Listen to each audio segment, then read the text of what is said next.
علیکم دوستو، آپ کے اعتماد اور ساتھ کا شکریہ۔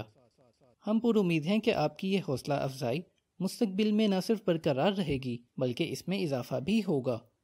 ادب سرائے ایک کاوش ہے دنیا کے بہترین لٹریچر کو آپ کی اپنی زبان میں آپ تک پہنچانے کی۔ یہ تحریر سنانے سے پہلے میری آپ سے گزارش ہے کہ ہمارے چینل کو سبسکرائب کریں تاکہ یہ اور اس جیسی بہت سی تحریر آپ تک پہنچ سکیں۔ شکریہ۔ ادب سرائے۔ 12واں باب، جامعیت، اختصار کی قوت، پریسیژن۔ ہم زبان کا ایسا قابل رحم استعمال کرتے ہیں جیسے کوئی پھٹے ہوئے ڈھول سے مرضی کے سر برآمد کرنے کی لا حاصل کوشش میں مصروف ہو۔ گسٹاف فلابرٹ۔ وہ وقت ذہن میں لائیے جب سماعت میں اترتے ہوئے الفاظ آپ کو طلسماتی لگے ہوں۔ ممکن ہے یہ مارٹن لوتھر کنگ جونیئر کی معروف تقریر میرا ابھی ایک خواب ہے کی طرح کا کوئی عوامی موقع رہا ہو۔ ممکن ہے یہ آپ کے والد یا والدہ یا کسی خاص استاد کے الفاظ رہے ہوں۔ ہم سب کو ایسے لمحات یاد رہتے ہیں جب کسی نے بڑی قوت، جامعیت اور جوش و جذبے کے ساتھ کچھ کہا اور اس کے الفاظ ہمیشہ کے لیے ہمارے ذہنوں میں رچ بس گئے۔ انسان کے زیر استعمال سب سے طاقتور 2 الفاظ ہیں۔ یہ جملہ روڈیارڈ کپلنگ نے کہا تھا۔ ہم سبھی ایسا زمانہ یاد کر سکتے ہیں جب الفاظ طلسماتی اور نشہ آور کیفیت کے حامل ہوتے تھے۔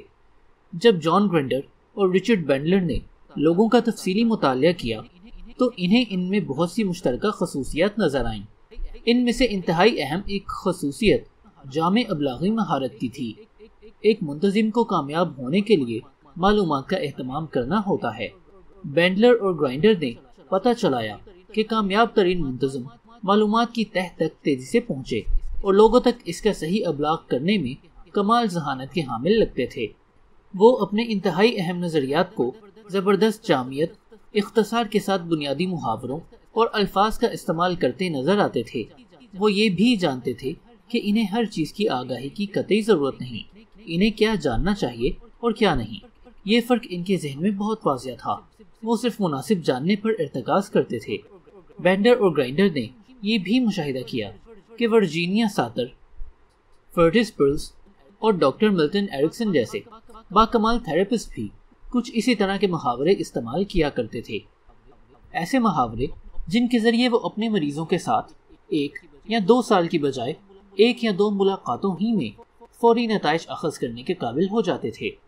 بینڈر اور گرائنڈر کی دریافت میں ایسی کوئی اچنبھے کی بات نہیں۔ یاد رکھیے، ہمیں علم ہے کہ نقشہ حقیقی علاقہ نہیں ہوتا۔ مشاہدات کو بیان کرنے کے لیے ہم جو الفاظ استعمال کرتے ہیں وہ مشاہدہ نہیں ہوتے، وہ ممکنہ حد تک بہترین زبانی تصویر کشی ہوتی ہے۔ چنانچہ ایک اہم عنصر کے طور پر یہ بات یقیناً قابل فہم ہے کہ ہم اپنے مطلوبہ مقصد کو کتنے صحیح اور جامع الفاظ میں بیان کر سکتے ہیں۔ ہمارا نقشہ کتنی فریبی حد تک اپنے علاقے سے مماثل ہے۔ جس طرح ہم سب کو وہ وقت یاد رہتا ہے جب الفاظ اپنے طلسماتی کرشمے کے ساتھ ہماری طرف پڑھتے تھے، تو ہمیں وہ وقت بھی یاد رہنا چاہیے جب ہمارا ابلاغ انتہائی کمزور اور پھسپھسا محسوس ہوا تھا۔ ہم نے جو کچھ کہنا چاہا، ہمارے سامنے موجود شخص نے اس کا بالکل ہی الٹ مفہوم سمجھا۔ چنانچہ جس طرح مختصر اور جامع زبان لوگوں کو مفید سمت کی طرف پڑھاتی ہے، اسی طرح مبہم اور غیر واضح زبان لوگوں کو گمراہ بھی کر سکتی ہے۔ اگر خیالات زبان کو کرپٹ کرتے ہیں تو زبان بھی خیالات کو کرپٹ کر سکتی ہے۔ یہ جارج آرویل کا خیال ہے۔ اس کا سن 1984 کا سال اسی اصول کے تحت گزرا۔ اس باب میں ہم جامع اور مؤثر ابلاغ میں ممدود و معاون آلات کے متعلق آگہی حاصل کریں گے۔ آپ کو پتہ چلے گا کہ دوسرے لوگوں کو ہدف کی طرف کیسے گائیڈ کیا جا سکتا ہے۔ یہ سادہ سے زبانی آلات ہیں جو فضول اور بے معنی گفتگو کو، جس میں ہم سبھی اکثر الجھ جاتے ہیں، با معنی اور با مقصد بنانے میں ہم استعمال کر سکتے ہیں۔ الفاظ دیوار بن جاتے ہیں مگر وہ پل بھی بن سکتے ہیں۔ اہم بات یہ ہے کہ الفاظ کو لوگوں کو مربوط کرنے کے لیے استعمال کیا جائے، بجائے اس کے کہ انہیں منقسم کیا جائے۔ میں اپنے سیمینارز میں لوگوں کو بتایا کرتا ہوں، اب میں آپ کو دکھاؤں گا کہ آپ اپنے مطلوبہ ہدف کیسے حاصل کر سکتے ہیں۔ یقیناً میں انہیں کاغذ پر صرف یہ لکھنے کے لیے کہہ رہا ہوتا ہوں، اپنا مطلوبہ ہدف میں کیسے حاصل کر سکتا ہوں۔ اس کے بعد ایک لمبا چوڑا نقشہ کھینچنے کے بعد میں انہیں طلسمی فارمولہ دیتا ہوں۔ اپنا مطلوبہ ہدف کیسے حاصل کیا جائے؟ پوچھئے۔ میں کہتا ہوں، لیکچر کا اختتام ہوا۔ کیا میں مذاق کر رہا ہوں؟ ہرگز نہیں۔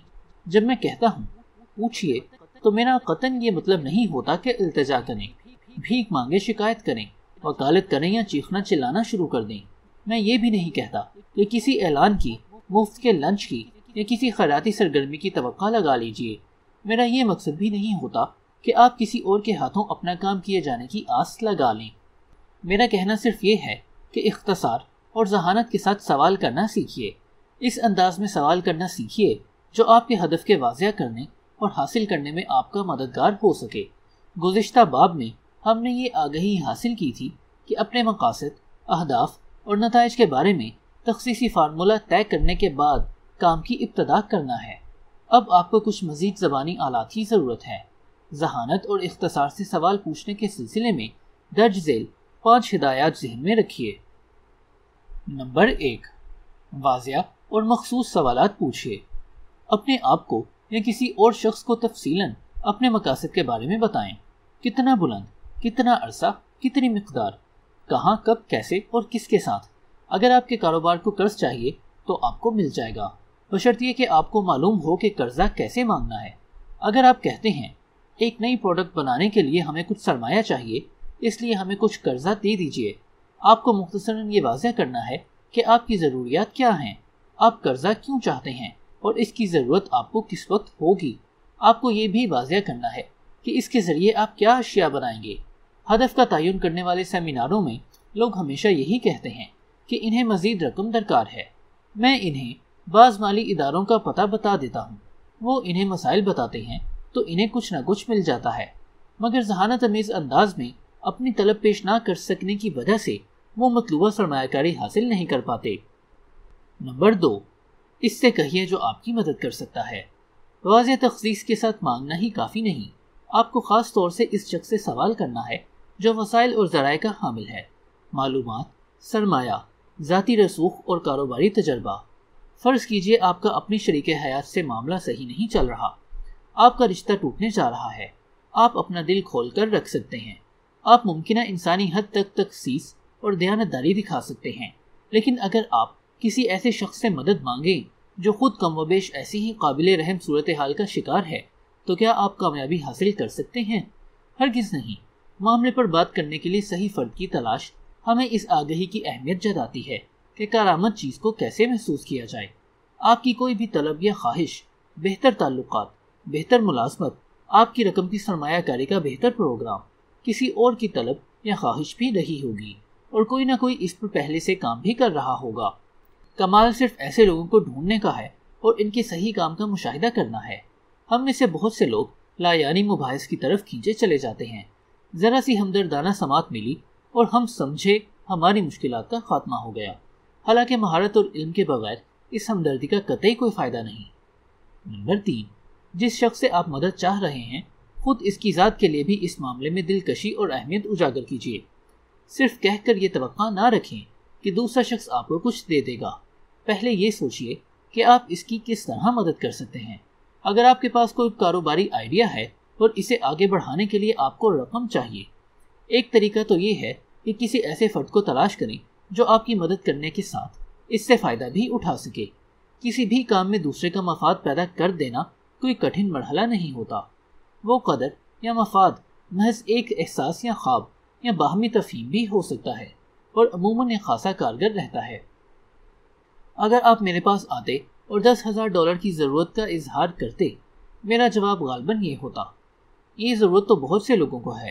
اگر آپ یہ کہتے ہیں کہ آپ کو لوگوں کی زندگیوں میں تبدیلی لانے کے لیے اس رقم کی ضرورت ہے تو ممکن ہے میں آپ کی بات غور سے سننے لگتا۔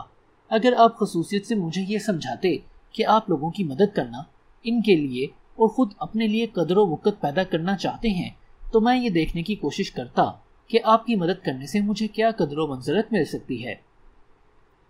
نمبر 4، مرتکز اور واضح یقین کے ساتھ تعاون مانگیے۔ ناکامی کو یقینی بنانے کا بہترین طریقہ ابلاغ میں ابہام اور تضاد خیالی ہے۔ اگر آپ اپنی طلب کے بارے میں خود ہی واضح نہیں تو کوئی دوسرا کیسے واضح ہوگا؟ چنانچہ جب آپ سوال کریں تو پورے یقین اور اعتماد کے ساتھ کریں۔ اسے بیان کرنے میں الفاظ کے ساتھ ساتھ اپنی جسمانی حرکات و سکنات کو بھی پوری طرح استعمال کریں. انہیں یہ سمجھانے کی اہلیت پیدا کریں کہ آپ کو اپنے مقصد پر اعتماد ہے اور ساتھ ہی اپنی کامیابی پر بھی. آپ کو یہ یقین بھی ہے کہ آپ اس کے ذریعے اپنے لیے ہی نہیں اس شخص کے لیے بھی افادیت کو جنم دیں گے. بعض اوقات لوگ یہ چاروں باتیں بہت ہی شاندار طریقے سے کرتے ہیں. وہ واضح انداز میں سوال کرتے ہیں، اسی شخص سے کہتے ہیں جو مدد کر سکتا ہے، اس شخص کے لیے معاملے میں قدر یا افادیت بھی پیدا کرتے ہیں. مدد کے لیے ان کا انداز بھی موزوں ہوتا ہے اور اس کے باوجود وہ مطلوبہ امداد حاصل نہیں کر پاتے. وجہ یہ ہے کہ انہوں نے پانچویں بات نہیں کی. انہوں نے مانگنے میں تواتر نہیں رکھا.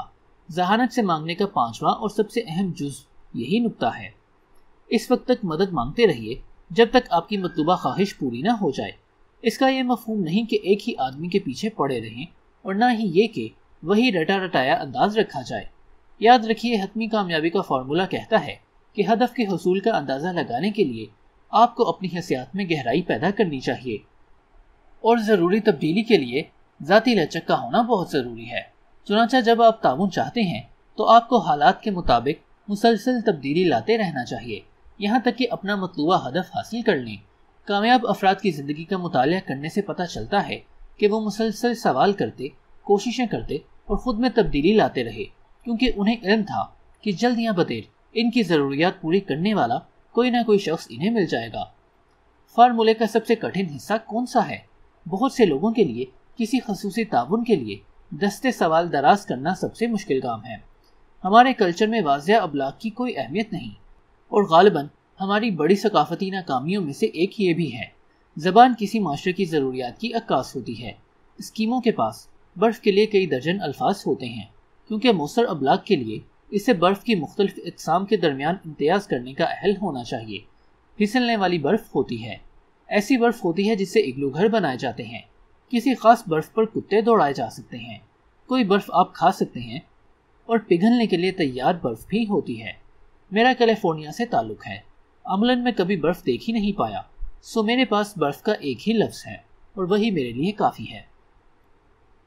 ہمارے معاشرے میں لوگ بہت سے الفاظ اور محاورے بولتے ہیں جن کے کوئی معنی نہیں ہوتے یا ان کا کوئی خاص مفہوم نہیں ہوتا.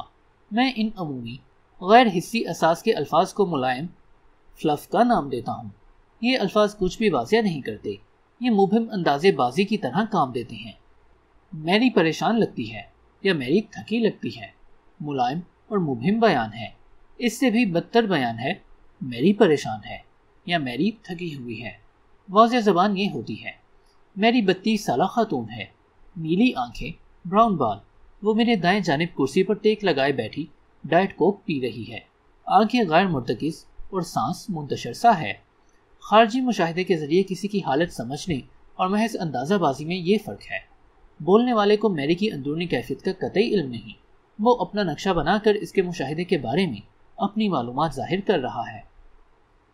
ایسی کوئی تدبیر ممکن نہیں جس کے ذریعے انسان غور و فکر کی حقیقی محنت سے چھٹکارا حاصل کر لے. Thomas Edison. مفروضے قائم کرنا ابلاغ میں سست روی کے شکار لوگوں کا کام ہوتا ہے. دوسروں کے ساتھ معاملات کرنے میں یہ عمل خطرناک ہوتا ہے. 3 میل کا جزیرہ اس کی ایک اچھی مثال ہے. نیو یارک ٹائمز کی ایک رپورٹ کے مطابق نیوکلیئر پلانٹ میں ہونے والے حادثے، جس کے نتیجے میں پلانٹ بند کر دیا گیا، کے بنیادی مسائل اور وجوہات کا دفتری میمورینڈمز میں پہلے ہی ذکر کیا گیا تھا. بعد میں متعلقہ افسران نے تسلیم کیا کہ ان کا خیال تھا کہ اس کی دیکھ بھال کوئی اور شخص کر رہا ہے، بجائے اس کے کہ براہ راست پوچھ گچھ کی جاتی کہ کون اس کی نگہداشت کا ذمہ دار ہے اور اس سلسلے میں کیا اقدامات اٹھا رہا ہے. انہوں نے یہ مفروضہ قائم کر لیا کہ کوئی شخص کہیں نہ کہیں ان مسائل کو حل کر رہا ہوگا. نتیجہ امریکی تاریخ کے بدترین حادثے کی صورت میں سامنے آیا. ہماری زبان کا خاصا حصہ بے ہنگم عمومیت اور مفروضوں سے عبارت ہے. اس طرح کی سست زبان حقیقی ابلاغ کی خصوصیات کا بھرکس نکال دیتی ہے. اگر لوگ آپ کو واضح طور پر اپنی پریشانی کی نوعیت سے آگاہ کریں اور آپ کو ان کی بات سمجھنے میں کوئی دشواری نہ ہو تو آپ معاملے کو حل کر سکتے ہیں. اگر وہ مبہم محاورے اور عمومی الفاظ استعمال کریں تو آپ خود بھی ان کی ذہنی دھند میں پھنس کر سر ٹکراتے پھریں گے. اس دھند کو صاف کرنا ہی مؤثر ابلاغ کی بنیاد بنتا ہے. سست اور حد سے زیادہ عمومی زبان کا استعمال کر کے حقیقی ابلاغ کو سبوتاج کرنے کے لاتعداد طریقے ہیں. اگر آپ مؤثر ابلاغ کے خواہاں ہیں تو آپ کو ابہام پسندی سے بچنا ہوگا اور واضح آگہی کے لیے سوال کی نوعیت کو جاننا ہوگا۔ انداز زبان میں وضاحت اور تشریح جامعیت کا مقصد ممکنہ حد تک زیادہ مفید معلومات کا حصول ہے۔ دوسرے شخص کے اندرونی مشاہدے کی مکمل تصویر کے جتنا زیادہ آپ نزدیک ہوں گے اتنا زیادہ تبدیلی کو مؤثر بنا سکیں گے۔ زبانی ابہام سازی سے نمٹنے کا ایک طریقہ توضیحی ماڈل پریسیژن ہے۔ اسے آپ کے دونوں ہاتھوں پر بہترین طریقے سے تصویر کیا جا سکتا ہے۔ ڈایاگرام کو یاد کرنے کے لیے کچھ وقت لیجیے۔ ایک وقت میں ایک ہاتھ لیجیے، اسے اوپر اٹھا کر اپنی آنکھوں کے بائیں طرف لے جائیے تاکہ آپ کی آنکھیں ان معلومات کو بہترین بصری انداز میں ذخیرہ کرنے کی پوزیشن میں ہوں۔ اب ایک ایک کر کے اپنی انگلیوں کو دیکھیے اور ان کے ساتھ لکھے ہوئے الفاظ کو بار بار دہرائیں۔ ہر انگلی کے ساتھ باری باری یہ عمل دہرائیں تاکہ پورے ہاتھ کو یاد کر سکیں۔ پھر یہ عمل دوسرے ہاتھ کے ساتھ کریں اور اپنے ذہن میں انہیں پوری طرح بٹھا لیں۔ یہ کام کرنے کے بعد جانچیے کہ کسی بھی انگلی کو دیکھ کر کیا اس سے متعلقہ محاورے یا الفاظ آپ کو فوراً یاد آتے ہیں۔ اس چارٹ کو یاد کرنے پر اس وقت تک محنت کیجیے جب تک ان الفاظ اور انگلیوں کا باہمی تعلق خودکار نہ بن جائے۔ وہ تمام الفاظ اور محاورے اب تک آپ کو ازبر ہو چکے ہوں گے، تو اب ان کے معنی اور مفہوم کی طرف چلتے ہیں۔ زبان میں کئی انتہائی عمومی فریبوں سے بچنے کے لیے یہ توضیحی ماڈل ایک طرح کی گائیڈ کا کام دیتا ہے۔ اسے بعض انتہائی تباہ کن غلط مفاہیم کے لیے جو عموماً لوگ لے لیتے ہیں ایک نقشہ سمجھ لیجئے۔ نظریہ یہ ہے کہ ان کے ابھرتے ہی ان کا نوٹس لیا جائے اور انہیں دوبارہ ان کی مخصوص سمت کی طرف بھیج دیا جائے۔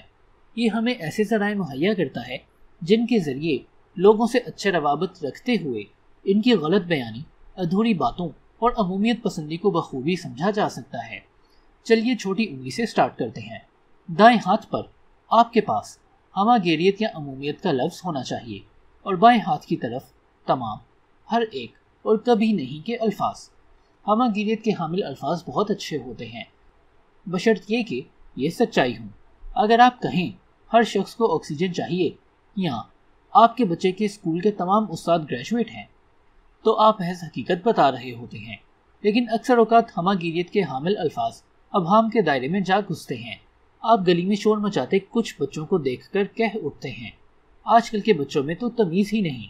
آپ کا کوئی ملازم کام خراب کر ڈالتا ہے تو آپ کے منہ سے نکلتا ہے، پتہ نہیں میں ایسے لوگوں کو تنخواہ کیوں دیتا ہوں، کسی کام کے بھی نہیں یہ لوگ۔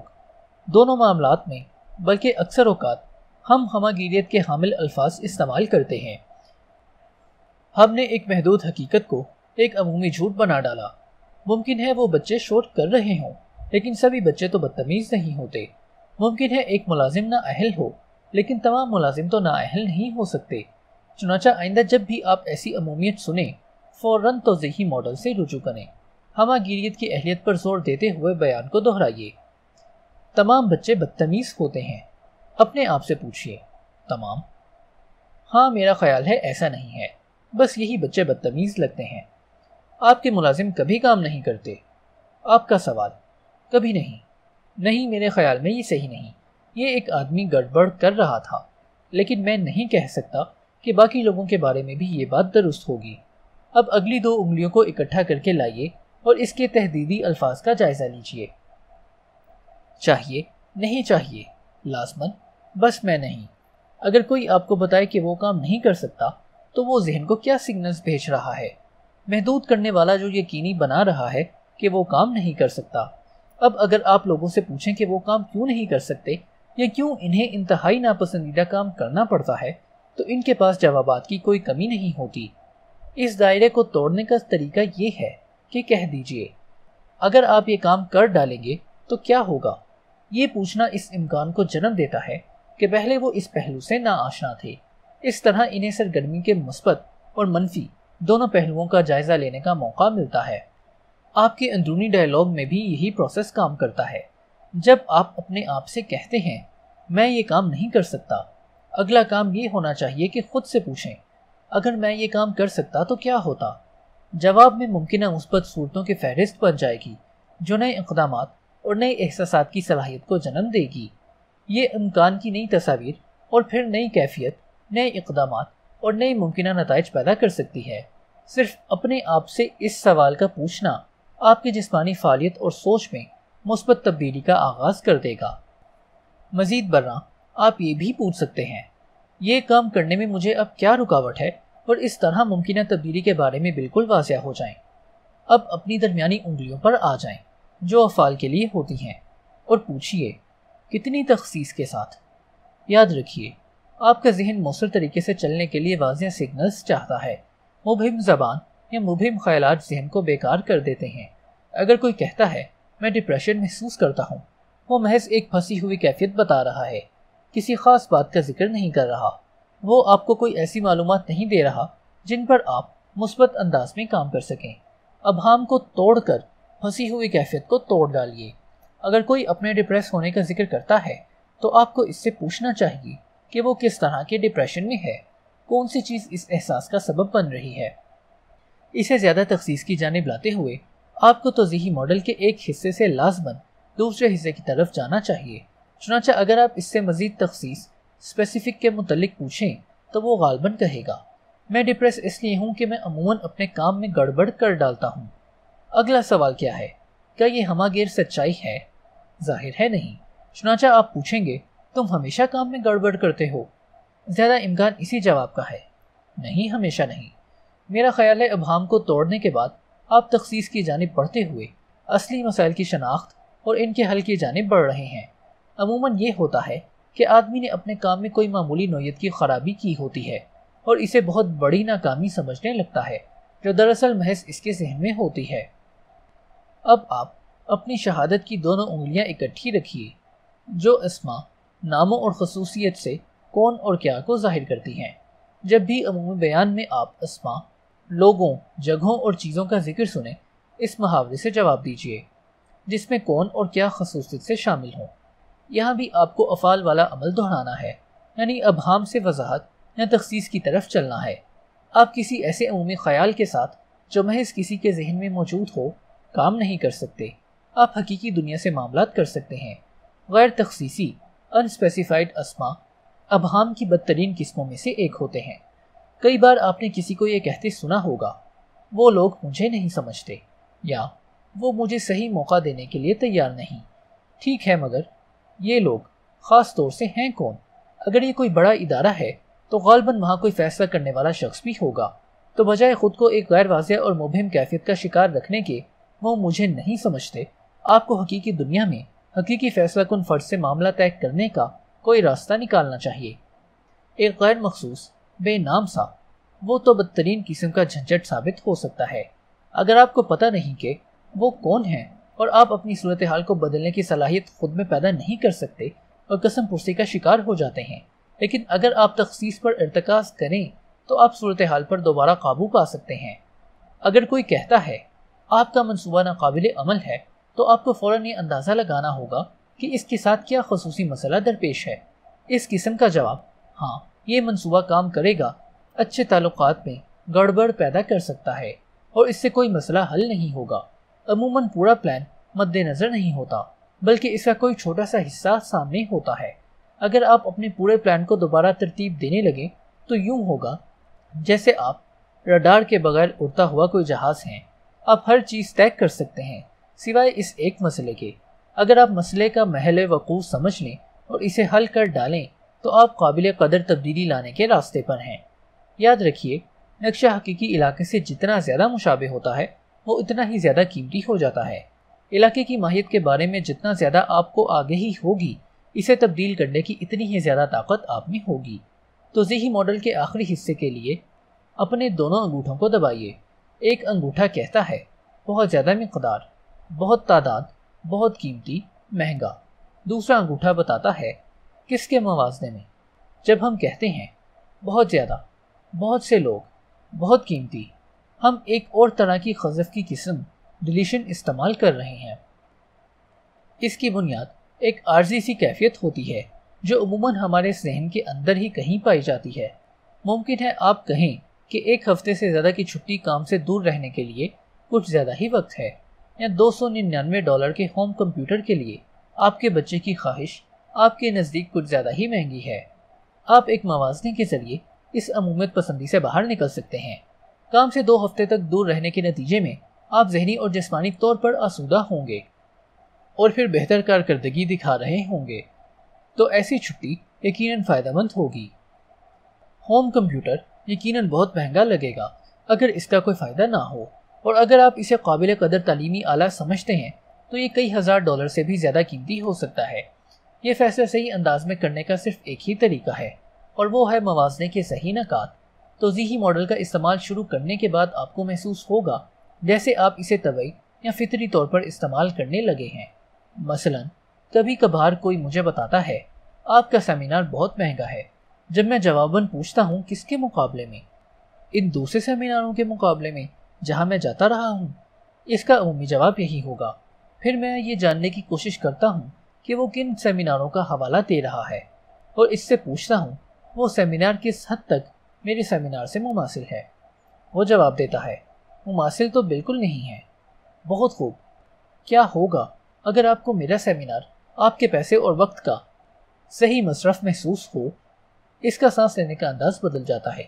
وہ مسکراتے ہوئے کہتا ہے پتہ نہیں، میرا خیال ہے مجھے اچھا لگے گا۔ مجھے ایسی کون سی خاص تبدیلی کرنی چاہیے جس کی وجہ سے آپ کو سیمینار اچھے لگنے لگیں؟ اگر آپ فلاں موضوع پر کچھ زیادہ وقت دینا شروع کر دیں تو غالباً مجھے زیادہ بہتر لگے گا۔ ٹھیک، اگر میں اس موضوع پر زیادہ وقت دینا شروع کر دوں تو آپ کو میرے سیمینار اپنے وقت اور پیسے کا صحیح مصرف لگیں گے؟ وہ رضامندی کا اظہار کرتا ہے۔ اس گفتگو میں کیا ہوا؟ ہم نے حقیقی دنیا میں مطلوب ان نکات کو ڈھونڈ لیا جنہیں طے کرنا ہے۔ ہم نے عمومیت کے ایک سرے سے تخصیص کے دوسرے سرے تک کا سفر کیا، اور ایک دفعہ ہمیں خصوصی مسئلے کا پتہ چل گیا تو ہم اس انداز میں آگے بڑھیں گے کہ مسئلہ حل ہو جائے گا۔ کسی قسم کے ابلاغ میں زیادہ تر یہی انداز اختیار کیا جاتا ہے۔ اتفاق رائے کا راستہ خصوصی معلومات کے ذریعے بنایا جاتا ہے۔ اگلے کچھ روز تک دوسروں کے زیر استعمال زبان پر ارتکاز کرنا شروع کیجیے۔ ہماگیریت کے حامل الفاظ اور غیر تخصیصی افعال اور اسما جیسی چیزوں کو پہچاننے کی ابتدا کیجیے۔ آپ انہیں کیسے چیلنج کریں گے؟ ٹی وی آن کیجیے اور کوئی انٹرویو پروگرام دیکھنا شروع کر دیجیے۔ اس میں مستعمل ابہام کو پہچانیے اور ٹی وی سیٹ سے سوال کیجیے۔ اس طرح آپ اپنی مطلوبہ معلومات حاصل کرنے کے اہل ہوں گے۔ یہاں سماعت کے لیے کچھ اضافی پیٹرنز دیے گئے ہیں: اچھے، برے، بدتر، بہتر جیسے الفاظ کے استعمال سے گریز کیجیے۔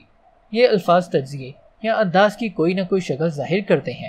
جب آپ وہ برا آئیڈیا ہے یا پلیٹ میں موجود ہر چیز کھانا اچھی بات ہے جیسے جملے سنتے ہیں تو آپ کس کے مطابق یا آپ کو کیسے معلوم جیسا رد عمل دے سکتے ہیں؟ بعض اوقات لوگ سبب اور نتیجہ کو وہاں منسلک کر کے بیان دیتے ہیں۔ شاید وہ کہیں اس کے تبصرے نے مجھے پاگل کر دیا، یا تمہارے مشاہدے نے مجھے سوچنے پر مجبور کر دیا۔ آپ جب یہ باتیں سنتے ہیں تو آپ کو اپنا سوال معلوم ہوگا، ایکس کس حد تک وائی کا سبب ہے، اور اب آپ ایک بہتر ابلاغ ساز اور بہتر ماڈل کرنے والے بن جائیں گے۔ ذہن کو زبانی پڑھنا بھی بعض اوقات تنازع کھڑا کر دیتا ہے۔ جب کوئی کہتا ہے مجھے اتنا پتا ہے کہ وہ مجھ سے پیار کرتا ہے، یا آپ کا کیا خیال ہے، مجھے آپ پر یقین نہیں، آپ کو پوچھنا چاہیے آپ کو اس کا کیا پتا۔ آخری پیٹرن کی آگہی ذرا پیچیدہ اور لطیف نوعیت کی ہے اور آپ کی خصوصی توجہ کی محتاج بھی۔ توجہ، بیان اور سبب جیسے الفاظ میں کیا چیز مشترک ہے؟ یہ سب اسما، نام ہیں۔ جی ہاں، مگر یہ ہمیں خارجی دنیا میں دکھائی نہیں دیتے۔ کیا آپ نے کبھی توجہ کو دیکھا ہے؟ یہ نہ کوئی شخص ہے، نہ جگہ اور نہ ہی کوئی چیز۔ وجہ یہ ہے کہ اصل میں یہ فعل ہوا کرتا تھا۔ توجہ کے پروسیس کا بیان نام برائے نام، نوملائزیشن والے الفاظ دراصل اپنی خصوصیت کھو بیٹھے ہیں۔ جب آپ کوئی ایسا لفظ سنتے ہیں تو آپ دوبارہ پروسیس کی طرف توجہ دیتے ہیں، اور اس سے آپ کو اپنے مشاہدے کو دوبارہ کسی سمت میں لے جانے اور تبدیل کرنے کی قوت ملتی ہے۔ اگر کوئی کہتا ہے میں اپنا مشاہدہ تبدیل کرنا چاہتا ہوں، اسے دوبارہ سمت دینے کا طریقہ یہ کہنا ہے آپ کیا مشاہدہ کرنا چاہتے ہیں، یا پیار ہو جانا کیا ہوتا ہے۔ ان دونوں شکلوں میں کیا کوئی تخصیصی فرق ہے؟ فرق یقیناً ہے۔ صحیح سوالات پوچھنے کے ذریعے ابلاغ کو متعین کرنے کے کئی دوسرے طریقے بھی ہیں۔ ایک طریقہ ہے نتیجے کے دائرے، آؤٹ کم فریم کا۔ اگر آپ پوچھیں آپ چاہتے کیا ہیں، یا آپ چیزوں کو کیسے تبدیل کرنا چاہتے ہیں، تو آپ نے گفتگو کا رخ مسئلے سے اس کے حل کی طرف موڑ دیا ہے۔ کسی بھی صورتحال میں چاہے کتنی ہی مایوس کن کیوں نہ ہو، کوئی نہ کوئی پسندیدہ نتیجہ اخذ کیا جا سکتا ہے۔ آپ کا ہدف اسے مسئلے سے ہٹانا اور اسے نتیجے کی جانب لے جانا ہونا چاہیے۔ صحیح سوالات پوچھ کر یہ کام انجام دیجیے۔ سوالات کی تعداد کچھ بھی ہو سکتی ہے۔ NLP میں انہیں نتیجہ خیز سوالات کا نام دیا جاتا ہے۔ میں کیا چاہتا ہوں؟ مقصد کیا ہے؟ میں یہاں کس مقصد کے لیے ہوں؟ میں آپ کے لیے کیا چاہتا ہوں؟ میں اپنے لیے کیا چاہتا ہوں؟ ایک اور انتہائی اہم دائرہ، کیوں کے سوالات کی بجائے کیسے کے سوالات کا چناؤ کریں۔ کیوں کے سوالات آپ کو وجوہات، وضاحتیں، دلائل اور ہیلے بہانوں سے آگاہ کر سکتے ہیں، لیکن وہ کوئی خاص مفید معلومات نہیں دے پاتے۔ بچے سے ہرگز نہیں پوچھیں کہ اسے الجبرے میں مسائل کیوں آ رہے ہیں، اس سے پوچھیں بہتر کارکردگی کے لیے اسے کیا کرنے کی ضرورت ہے۔ کسی ملازم سے یہ پوچھنے کی قطعاً ضرورت نہیں کہ وہ آپ کے لیے مطلوبہ کانٹریکٹ کیوں حاصل نہیں کر سکا۔ اس سے پوچھیں کن تبدیلیوں کے ذریعے اگلا کانٹریکٹ حاصل کرنا ہمارے لیے ممکن ہوگا۔ اچھے ابلاغ ساز کو کسی چیز کے غلط ہو جانے کی تعویلات سے کوئی دلچسپی نہیں ہوتی۔ وہ چاہتے ہیں کہ اسے درست کرنے کا طریقہ نکالا جائے۔ صحیح سوالات آپ کو صحیح سمت میں لے جائیں گے۔ میں آپ کو ایک آخری نقطہ بتاتا چلوں۔ اس کا تعلق 5ویں باب کامیابی کے ساتھ جھوٹ میں مذکورہ یقین کو مستحکم کرنے کے بارے میں ہے۔ آپ کا دوسروں کے اور خود اپنے ساتھ سارا ابلاغ اس اصول کی بنیاد پر ہونا چاہیے کہ ہر چیز کسی مقصد کے لیے واقع ہوتی ہے اور آپ اسے اپنے محصل کے لیے استعمال کر سکتے ہیں۔ مطلب یہ کہ آپ کی ابلاغی مہارتوں میں پرانا تجربہ جھلکنا چاہیے، ناکامی نہیں۔ اگر آپ کسی تصویر کے مختلف حصوں کو جوڑنے کا معمہ حل کر رہے ہیں اور اس میں کوئی ایک حصہ فٹ نہیں ہو پاتا تو عموماً آپ اسے ناکامی کے مترادف نہیں سمجھتے اور اس پر کام کرنا نہیں چھوڑتے۔ آپ اسے فیڈ بیک کے طور پر لیتے ہیں اور کسی اور حصے کو زیادہ مناسب حصے کو جوڑنے کی کوشش میں لگ جاتے ہیں۔ اگر اسی عمومی اصول کو آپ اپنے ابلاغ کے سلسلے میں استعمال کریں تو یہ خاصا مفید ہوگا۔ کوئی خاص سوال یا جامع محاورہ ضرور ایسا ہوگا جو ابلاغ میں پیدا ہوتے کسی بھی مسئلے کو تقریباً حل کر سکتا ہے۔ اگر آپ یہاں بیان کردہ اصولوں کی پیروی کریں گے تو ہر صورتحال میں یہ سوال یا محاورہ آپ کو مل جائے گا۔ ہر صورتحال، یہاں سے اپنا توضیحی ماڈل شروع کریں۔ اگلے باب میں ہم کامیاب انسانوں کے باہمی تعلقات کی اساس، اس گوند کا جو لوگوں کو باہم مجتمع کر ڈالتی ہے، جائزہ لیں گے، اور اس کا نام ہے 13واں باب رابطے، تعلق کا طلسم۔ آپ کو سمجھنے والا دوست آپ کو جنم دیتا ہے۔ رومین رولینڈ۔ کوئی ایسا دور ذہن میں لائیے جب آپ کی کسی شخص کے ساتھ مکمل ذہنی مطابقت تھی۔ وہ کوئی بھی ہو سکتا ہے، گھر کا کوئی فرد، محبوب، کوئی دوست یا کوئی اجنبی جسے آپ اچانک مل بیٹھے ہوں۔ اس زمانے میں جائیے اور سوچنے کی کوشش کیجیے، اس شخص میں ایسی کیا خصوصیت تھی جس سے آپ کو اس کے ساتھ ہم آہنگی کا احساس ہوا تھا۔ ممکن ہے آپ کے خیالات میں یکسانیت ہو، یا کسی فلم یا کتاب یا مشاہدے کے متعلق آپ کے احساسات ایک جیسے ہوں۔ آپ کو ممکن ہے اس کا خیال نہ آیا ہو، لیکن آپ کے سانس لینے یا گفتگو کرنے کا انداز بھی ایک سا ہو سکتا ہے۔ شاید آپ کا پس منظر یا اعتقادات ایک دوسرے کے مماثل ہوں۔ جو کچھ بھی آپ کے ذہن میں آئے گا وہ اسی بنیادی عنصر رابطے کی عکاسی ہوگا۔ رابطہ یا تعلق وہ صلاحیت ہے جس کے ذریعے کسی دوسرے کی دنیا میں داخل ہوا جا سکتا ہے۔ اسے یہ احساس دلایا جا سکتا ہے کہ آپ اسے سمجھتے ہیں۔ آپ کے درمیان مضبوط مشترکہ تعلق ہے۔ اسے اپنی دنیا کے نقشے سے نکل کر اس کی دنیا کے نقشے میں پوری طرح داخل ہو جانے کی صلاحیت کہا جا سکتا ہے۔ کامیاب ابلاغ کی یہی روح ہے۔ دوسرے لوگوں کے ساتھ نتائج کو جنم دینے کے لیے تعلق ہی حتمی آلہ ہے۔ یاد رکھیے، ہمیں 5ویں باب کامیابی کے ساتھ جھوٹ میں معلوم ہوا تھا کہ لوگ آپ کا انتہائی اہم وسیلہ ہوتے ہیں، اور تعلق یا رابطہ وہ طریقہ ہے جس سے آپ اس وسیلے کو کنٹرول کرتے ہیں۔ آپ اپنی زندگی میں کچھ بھی چاہتے ہوں، اگر آپ صحیح لوگوں سے تعلق قائم کر لیتے ہیں تو آپ ان کی اور وہ آپ کی ضروریات پوری کرنے کے قابل ہو جائیں گے۔ تعلق قائم کرنے کی صلاحیت ممکنہ طور پر انسان کے لیے انتہائی اہم مہارت ہے۔ اچھے اداکار یا ماہر سیلز مین، اچھے والدین یا اچھے دوست، اچھا محرک یا ماہر سیاستدان ہونے کے لیے آپ کو حقیقی تعلق، طاقتور انسانی روابط اور ہمدردی کا رشتہ درکار ہوتا ہے۔ بہت سے لوگ زندگی کو بہت پیچیدہ اور مشکل بنا ڈالتے ہیں۔ ایسا ہونا نہیں چاہیے۔ اس کتاب سے سیکھی جانے والی ساری مہارتیں لوگوں کے ساتھ زیادہ سے زیادہ تعلق یا رابطہ پیدا کرنے کے مختلف انداز ہیں، اور لوگوں کے ساتھ تعلق یا رابطہ کسی بھی کام کو زیادہ سادہ، آسان تر اور لطف انگیز بنا دیتا ہے۔ آپ زندگی میں کچھ بھی کرنا، دیکھنا، تخلیق کرنا، اشتراک یا مشاہدہ کرنا چاہیں، مقصد چاہے روحانی خوشی حاصل کرنا ہو یا ملین ڈالرز کمانا، کوئی نہ کوئی ایسا شخص ضرور ہوگا جو آپ کے کام کی فوری اور آسان تکمیل میں آپ کی مدد کر سکتا ہو۔ کوئی اور شخص یقیناً جانتا ہوگا کہ آپ کی مطلوبہ منزل پر زیادہ برقرار رفتاری اور زیادہ مؤثر انداز میں کیسے پہنچا جا سکتا ہے، یا وہ اس سلسلے میں آپ کے کس کام آ سکتا ہے۔ اس شخص تک رسائی دراصل رابطے کا حصول ہے۔ وہ رابطہ طلسم ملاپ جو لوگوں کو اکٹھا کرتا ہے اور ان میں احساس شرکت کو جنم دیتا ہے۔ میں جنم لینے والے اس بدترین ابہام کو جاننا چاہوں گا جس سے مخالف قوتیں ایک دوسرے کی جانب کھنچتی ہیں۔ بہت سی غیر حقیقی چیزوں کی طرح اس میں بھی سچائی کا عنصر موجود ہے۔ جب لوگوں میں بہت سی چیزیں مشترک ہوں تو اختلاف کے اجزاء چیزوں میں ایک خاص جوش کی کیفیت پیدا کر دیتے ہیں، لیکن حتمی طور پر کون آپ کو زیادہ دلکش لگتا ہے؟ آپ کس کے ساتھ وقت گزارنا پسند کرتے ہیں؟ کیا آپ ایسے شخص کی تلاش میں ہیں جو ہر بات پر آپ سے اختلاف کرے، اس کے مفادات مختلف ہوں؟ مثلا جب آپ کھیلنا چاہیں تو وہ سونا پسند کرتا ہے، اور جب آپ نیند کی آغوش میں جانا چاہتے ہوں تو وہ آپ سے کھیلنے کے لیے تیار ہو۔ ظاہر ہے ایسا نہیں ہے۔ آپ ان لوگوں کی رفاقت چاہتے ہیں جو آپ جیسے ہوتے ہوئے بھی آپ سے مختلف ہوں۔ جب لوگ ایک دوسرے کی طرح ہوتے ہیں تو ایک دوسرے کو پسند کرتے ہیں۔ کیا لوگ مختلف قسم کے لوگوں کا کلب تشکیل دیتے ہیں؟ نہیں، وہ تجربہ کار جنگی سپاہی ہیں تو ایسے ہی سپاہی اکٹھے کریں گے۔ اگر ٹکٹ جمع کرنے کے شوقین ہیں تو ٹکٹ جمع کرنے والوں کی صحبت پسند کریں گے، کیونکہ باہمی دلچسپی یا مماثلت ہی رابطے یا تعلق کو جنم دیتی ہے۔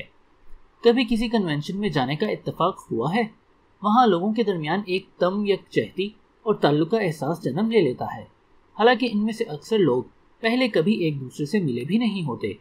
بعض اوقات عجیب مزاح کا خیز صورتحال پیدا ہو جاتی ہے جب ایک انتہائی باتونی، کھلے دل کا اور تیز ترار آدمی ایک خاموش طبع اور خود میں مگن شخص کے ساتھ گپ شپ لگانے کی کوشش کر رہا ہوتا ہے۔ وہ دونوں ایک دوسرے کو کیسے برداشت کرتے ہیں؟ سوچنے کی بات ہے۔ ایک دوسرے کو پسند کرنے کے لیے ان میں ذرا بھی مماثلت نہیں۔ امریکی کس کے ساتھ زیادہ بہتر محسوس کرتے ہیں، انگریزوں کے ساتھ یا ایرانیوں کے ساتھ؟ جواب آسان ہے۔ اور کس کے ساتھ ہماری قدریں زیادہ مشترک ہیں؟ وہی جواب۔ مشرق وسطیٰ کے بارے میں سوچئے۔ آپ کے خیال میں وہاں اتنے مسائل کیوں ہیں؟ کیا عرب اور یہودی مذہبی اعتقادات ایک جیسے ہیں؟ کیا ان کا عدالتی نظام ایک جیسا ہے؟ کیا ان کی کوئی مشترکہ زبان ہے؟ اسی طرح سوچتے جائیے۔ ان کے مسائل ان کے مختلف ہونے کی وجہ سے ہیں۔ دراصل جب ہم کہتے ہیں کہ لوگوں کے اختلافات ہوتے ہیں تو ہم ان میں موجود غیر یکساں طریقوں کی بات کرتے ہیں جو ہر طرح کے مسائل کو جنم دیتے ہیں۔ امریکہ میں سفید فاموں اور حبشیوں کا مسئلہ ہی لے لیجئے۔ مسائل کہاں سے شروع ہوتے ہیں؟ ان کے مختلف ہونے کی نوعیت سے اختلافات شروع ہوتے ہیں۔ رنگ، ثقافت اور روایات کے اختلافات کی زیادتی کشیدگی اور نفرت کو جنم دیتی ہے۔ ہم آہنگی یکسانیت سے پیدا ہوتی ہے۔ یہ تاریخی حقیقت ہے۔ عالمی سطح ہو یا ذاتی پیمانہ، ہر جگہ یہی سچ ہے۔ کسی بھی دو افراد کے مابین تعلق دیکھیے، آپ فوراً سمجھ لیں گے کہ ان کے درمیان تعلق کی پہلی وجہ ان کے مابین پائے جانے والی یکسانیت ہے۔ ممکن ہے ایک ہی کام کرنے کے ان کے مختلف انداز ہوں، لیکن ابتدا میں انہیں ایک دوسرے کے قریب لانے والی شے ان کی باہم ہم آہنگی ہی تھی۔ کسی ایسے شخص کے بارے میں سوچیں جسے آپ پسند کرتے ہیں اور یہ جاننے کی کوشش کیجیے کہ اسے کیا چیز دلکش بناتی ہے۔ کیا اس کا آپ کو پسند کرنے کا انداز یا کم از کم وہ انداز و اعتبار پسند کرتا ہے جو آپ خود میں پیدا کرنا چاہتے ہیں؟ آپ ایسا نہیں سمجھتے۔ اچھا، پھر آپ سوچتے ہوں گے یہ شخص ہر بات پر میرے برعکس انداز میں سوچتا ہے، کیا کمال کا آدمی ہے۔ آپ سوچتے ہیں کیا اسمارٹ شخص ہے، وہ دنیا کو مجھ سے زیادہ بہتر انداز میں دیکھنے کا اہل ہے، میرے تخیل میں بھی کچھ نہ کچھ اضافہ کر دیتا ہے۔ پھر کسی ایسے شخص کے متعلق سوچئے جسے آپ پسند نہیں کرتے، کیا وہ آپ جیسا ہے؟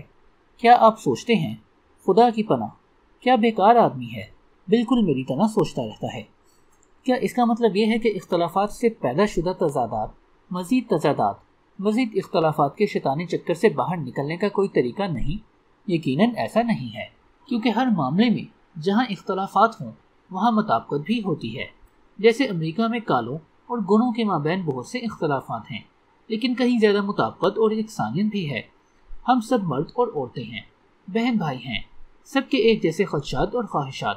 عدم مطابقت سے مطابقت کا سفر تضادات پر ارتکاز کی بجائے ہم آہنگی اور یکسانیت پر ارتکاز کرنا ہے۔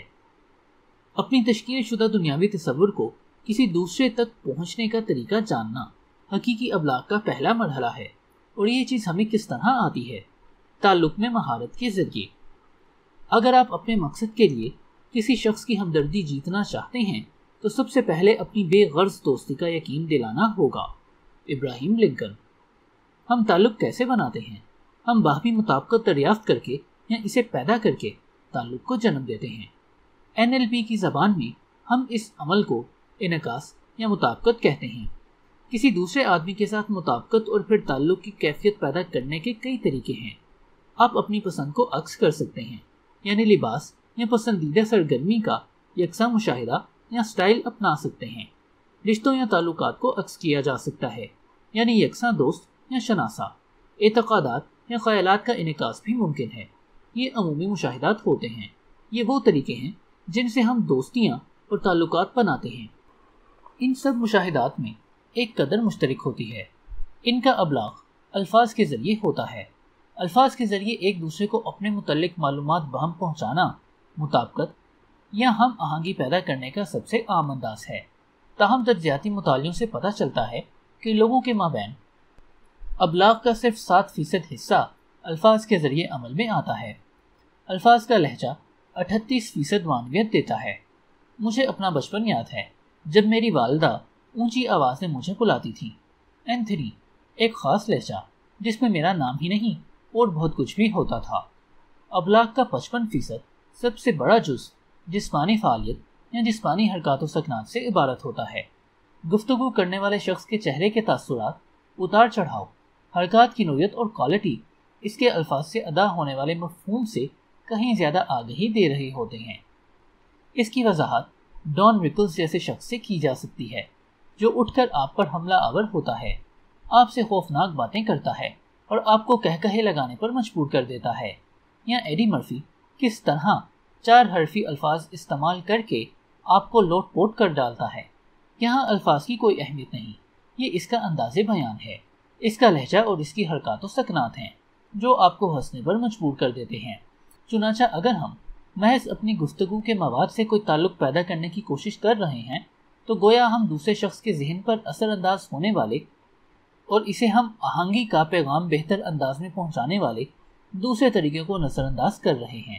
کسی شخص کی عکاسی یا اس کی جسمانی کیفیت سے یکسانیت پیدا کرنا تعلق پیدا کرنے کا ایک بہترین ذریعہ ہے۔ عظیم ماہر ہپنوٹزم ڈاکٹر ملٹن ایرکسن یہی طریقہ استعمال کرتے تھے۔ انہوں نے دوسرے لوگوں کے سانس لینے کے انداز، وضع قطع، لہجہ اور حرکات و سکنات کو عکس کرنا سیکھا، اور اس عمل کے بعد انہوں نے منٹوں میں زبردست تعلق پیدا کر لیا۔ بالکل ہی اجنبی اور ناآشنا لوگ بے چونو چراغ ان پر یقین کرنے لگے۔ سو اگر آپ صرف الفاظ کی مدد سے یہ تعلق پیدا کر سکتے ہیں تو ذرا اس ناقابل یقین حد تک طاقتور تعلق کا اندازہ لگائیے جس میں الفاظ اور جسمانی حرکات و سکنات دونوں کا بھرپور کردار ہو۔ الفاظ صرف انسانی ذہن کے شعور پر اثر انداز ہو رہے ہوتے ہیں، جبکہ حرکات و سکنات اس کے لا شعور کو متاثر کر رہی ہوتی ہیں۔ یہاں ذہن سوچ رہا ہوتا ہے، کیا بات ہے، یہ بندہ تو بالکل میرے جیسا ہے، اس کا مطلب ہے ٹھیک ٹھاک ہی ہوگا، اور یہ احساس شروع ہوتے ہی ایک زبردست کشش اور تعلق جنم لینے لگتا ہے، اور چونکہ یہ عمل لاشعوری ہے اس لیے کہیں زیادہ مؤثر ثابت ہوتا ہے۔ آپ کو تعلق کے احساس کے علاوہ کسی اور بات کا پتہ ہی نہیں ہوتا۔ کسی شخص کی حرکات و سکنات کو آپ کیسے عکس کر سکتے ہیں؟ آپ کس قسم کی جسمانی کیفیات کو عکس کر سکتے ہیں؟ اس کی آواز سے آغاز کیجیے، اس کے لہجے، الفاظ کی نشست، ادائیگی، تیز رفتاری، گفتگو کے درمیان وقفوں کا انداز، آواز کی گونج، ان سب کو عکس کیجیے۔ پسندیدہ الفاظ اور محاوروں کی نقل کیجیے۔ اس کی وضع قطع اور سانس لینے کا انداز یا نظر سے نظر ملانا جسمانی حرکات، چہرے کے تاثرات، ہاتھ کی حرکت اور دوسری خصوصی حرکات و سکنات کیسی ہیں۔ پاؤں جمانے سے لے کر سر کو ٹیڑھا کرنے کے انداز تک کوئی بھی جسمانی حرکات ہوں، انہیں عکس کیجیے۔ ابتدا میں ممکن ہے یہ سب کچھ لا یعنی لگے۔ اگر آپ کسی شخص کی ہر چیز کو ہی عکس کر سکیں تو کیا ہو؟ آپ کو علم ہے کہ کیا ہوگا؟ لوگ یہ سمجھتے ہیں جیسے ان کی کوئی ہمزاد روح ٹکرا گئی ہے، ایک ایسی شخصیت جو انہیں پوری طرح سمجھتی ہے، ان کے گہرے خیالات بھی پڑھ سکتی ہے اور ہر لحاظ سے بالکل انہی جیسی ہے۔ لیکن تعلق کی کیفیت پیدا کرنے کے لیے آپ کو کسی شخص کی ہر شے کو نقل کرنے کی کوئی ضرورت نہیں۔ اگر آپ صرف آواز یا چہرے کے تاثرات سے ابتدا کریں تو بھی آپ ہر کسی کے ساتھ بہترین تعلق پیدا کرنا سیکھ سکتے ہیں۔ اگلے کچھ دنوں تک آپ اپنے ارد گرد کے لوگوں کو عکس کرنے کی پریکٹس کریں، ان کی حرکات و سکنات اور ان کی وضع قطع عکس کریں، ان کی سانس کی آمد و شد کی نقل کریں، لہجے، ٹیمپو اور زیر و بم کو عکس کریں۔ کیا وہ آپ سے اپنائیت محسوس کرتے ہیں اور کیا آپ ان سے قربت محسوس کرتے ہیں؟ جسمانی فعالیت کے باب میں عکس کا تجربہ یاد رکھیے۔ جب کوئی شخص کسی کی جسمانی فعالیت کو عکس کرتا ہے تو وہ اس کی کیفیت محسوس کرنے کے ساتھ ساتھ وہی اندرونی مشاہدات بلکہ وہی خیالات بھی محسوس کرنے کے قابل ہو جاتا ہے۔ یہی کچھ اگر آپ اپنی روزمرہ زندگی میں کر سکیں تو کیسا ہو؟ کیا ہو اگر آپ اتنے ماہر عکاس بن جائیں کہ آپ دوسرے کی سوچ تک بآسانی پڑھ سکیں؟ پھر کیسا تعلق پیدا ہوگا اور آپ اس سے کیا کام لے سکیں گے؟ اسے اپنا معمول بنانا بہرحال خاصا دشوار کام ہے، مگر پیشہ ور ماہرین ابلاغ ہر وقت اسی کام میں مصروف رہتے ہیں۔ عکاسی کا یہ فن بھی دوسرے فنون کی طرح ایک زبردست چیز ہے، لیکن اس میں مہارت کے لیے مشق چاہیے۔ بہرحال آپ فوراً ہی اس کا استعمال شروع کر سکتے ہیں اور اس کے نتائج سے بہرہور ہو سکتے ہیں۔ عکاسی کی دو بنیادی اجزاء ہیں، گہرا مشاہدہ اور ذاتی لچک۔ کسی اور کسی کی موجودگی میں یہ تجزیہ کیجیے۔ ایک آدمی کو عکاس بنائیے اور دوسرے کو لیڈر سے مختلف طرح کی جسمانی حرکات و سکنات کرائیے۔ 1-2 منٹ کے دورانیے میں چہرے کے تاثرات، چال ڈھال، سانس لینے کا انداز بدل ڈالیے۔ بازو کو پکڑنے کا طریقہ ہو یا گلے میں ہلکا سا خم لانا، ان میں بھی تبدیلی لائیے۔ بچوں کے ہمراہ کرنے کے لیے بھی یہ ایک شاندار ایکسرسائز ہے، انہیں ایسے کام اچھے لگتے ہیں۔ یہ مشق کرنے کے بعد تقابلی جائزہ لیجیے، دیکھیے آپ نے کس حد تک دوسرے شخص کی بہتر عکاسی کی، پھر جگہیں بدل لیجیے۔ آپ کو محسوس ہوگا کہ آپ نے اتنی ہی حرکات چھوڑ دیں جتنی کہ آپ نے کر ڈالی ہیں۔ کوئی بھی شخص کامیاب عکاس میرورٹ بن سکتا ہے، لیکن آپ کی ابتدا اس آگہی کے ساتھ ہونی چاہیے کہ لوگ اپنے جسم کو سینکڑوں انداز میں استعمال کرتے ہیں، اور ان سے جتنی زیادہ آگہی آپ کو حاصل ہوگی آپ اتنے ہی زیادہ کامیاب ہوں گے۔ امکانات اگرچہ لامحدود ہوتے ہیں، تاہم لوگ نشست کی حالت میں عموماً محدود قسم کی حرکات و سکنات کرتے ہیں۔ تھوڑی سی مشق کے بعد آپ کو یہ کام کرنے کے لیے کوئی شعوری کوشش بھی نہیں کرنا پڑے گی۔ اپنے ارد گرد موجود لوگوں کی وضع قطع اور جسمانی کیفیت کو خود بخود عکس کر رہے ہوں گے۔ موثر عکاسی کی بے پناہ ذیلی انداز ہیں، لیکن بنیاد وہیں کہیں ہے جس پر ہم نے حکمت عملی کے اظہار کے باب میں نگاہ ڈالی تھی، یعنی 3 بنیادی تصویری نظام۔ یاد رکھیے ہر شخص تینوں تصویری نظام استعمال کرتا ہے، لیکن ہم میں سے اکثر لوگوں کی اپنی اپنی مخصوص ترجیحات ہوتی ہیں۔ ہم وقت بے وقت اپنے پسندیدہ تصویری نظام کی جانب مائل ہوتے ہیں۔ ہم اکثر اوقات بنیادی طور پر بصری یا سمعی یا لمسیاتی ہوتے ہیں۔ ایک بار آپ کسی شخص کے بنیادی تصویری نظام کو پہچان لیں تو سمجھ لیجئے آپ نے اس سے تعلق پیدا کرنے کا کام انقلابی طور پر آسان کر ڈالا۔ موثر ابلاغ کے لیے ہمیں یہ حقیقت اچھی طرح جان لینی چاہیے کہ دنیا کے بارے میں ہم میں سے ہر شخص کا اپنا منفرد تصور ہوتا ہے، اور ہمیں اس آگہی کو دوسروں کے ساتھ اپنے ابلاغ میں بطور گائیڈ استعمال کرنا چاہیے۔ اگر رویہ اور جسمانی حرکات و سکنات اجزاء کا بیس سر و پا سیٹ ہوتے تو آپ کو سخت مشکلات کا سامنا کر کے ایک ایک جز اکٹھا کرنا پڑتا، لیکن تصویری نظام خفیہ کوڈ کی کنجیوں کی طرح ہوتے ہیں۔ ایک حقیقت سے آگہی درجن بھر دوسری حقیقتوں کی نشاندہی کر دیتی ہے، جیسا کہ ہم نے 8ویں باب میں دیکھا تھا کہ رویوں کا ایک زبردست جھرمٹ ہے جو بنیادی طور پر بصری ہے۔ ذیل کے جملوں میں بہت سے اشارے ملتے ہیں، مثلا مجھے تو یہ چیز اس طرح دکھائی دیتی ہے، یا میں وہ کام کرتے ہوئے تصویر کشی کر ہی نہیں سکتا۔ الفاظ عموماً تیز ہوتے ہیں اور سانس سینے تک میں جا رہا ہوتا ہے، لہجہ بلند ناک میں سے ہوتا ہوا اور بھاری ہوتا ہے۔ عموماً اس ذاتی کھچاؤ خاص طور سے کندھوں اور پیٹ میں محسوس ہوتا ہے۔ بصری میلان کے حامل لوگوں میں اشارے کرنے کا رجحان بھی پایا جاتا ہے، اکثر کندھے جھکائے اور گردن کو آگے کی جانب بڑھائے رکھتے ہیں۔ سمعی لوگ عموماً اس طرح کے جملے بولتے ہیں: اس کی آواز مجھے اچھی لگتی ہے، یا اس سے کوئی گھنٹی بجتی محسوس نہیں ہوتی۔ گفتگو نسبتاً دھیمی اور ٹیمپو متوازن ہوتا ہے اور آواز واضح اور گونجدار لہجے کی حامل ہوتی ہے۔ سانس ہموار اور گہری ہوتی ہے اور پھیپھڑوں یا سینے سے ہو کر آتی محسوس ہوتی ہے۔ اس ذاتی کھچاؤ بھی خاصا متوازن ہوتا ہے۔ لوگوں کے ہاتھ یا بازو موڑنے کے انداز سے ان کی سمعی رسائی کا صاف پتہ چلتا ہے۔ ان کے کندھے تھوڑے بہت بے ڈھب ہوتے ہیں اور سر بھی معمولی سا ایک جانب جھکا ہوتا ہے۔ لمسی خصوصیات کے حامل لوگ عموماً ایسے جملے استعمال کرتے ہیں: ٹھیک محسوس نہیں ہوتا، یا آج کل معاملات سے میرا کوئی خاص تعلق نہیں۔ وہ دھیمے ٹیمپو میں بات کرتے ہیں، کئی بار وہ لفظوں کے درمیان طویل وقفے لیتے ہیں۔ ان کے لہجے میں دھیما پن اور گہرائی ہوتی ہے۔ بہت سی جسمانی حرکات خارجی لمسیاتی رسائی کا پتہ دیتی ہیں۔ عضلاتی ڈھیلا پن اور سکون اندرونی پیٹ کی گہرائی تک لمسیاتی رسائی کا پتہ دیتا ہے۔ بازوؤں کو موڑ کر ہتھیلیوں کو اوپر کی جانب لانے والی پوزیشن میں خود کو پرسکون محسوس کرنا بھی لمسیاتی انداز ہے۔ اس انداز میں کندھوں کے اوپر سر کو سیدھا رکھنا اس انداز کو اور بھی واضح کر دیتا ہے۔ اور کئی علامتیں بھی ہیں جو ہر فرد کے درمیان تبدیل ہوتی رہتی ہیں، چنانچہ انتہائی محتاط مشاہدہ ضروری ہوتا ہے۔ ہر فرد اپنی جگہ مختلف ہے، لیکن جب آپ کسی شخص کے بنیادی تصویری نظام کو سمجھ لیتے ہیں تو جان لیجئے کہ آپ نے اس کی دنیا میں داخل ہونے کا زبردست مرحلہ سر کر لیا۔ اب آپ کو صرف اس کے ساتھ مطابقت پیدا کرنی ہے۔ سمعی کیفیت کے حامل کسی شخص کے بارے میں سوچئے۔ اگر آپ کسی کو مسلسل قائل کرنے کی کوشش میں ہیں اور یہ کہہ کر کہ یہ کیسی لگے گی آپ اسے تصویر کشی پر مجبور کر رہے ہیں، تیزی سے، بہت تیزی سے آپ اس سے باتیں کیے جا رہے ہیں، تو غالباً آپ اس تک نہیں پہنچ پائیں گے۔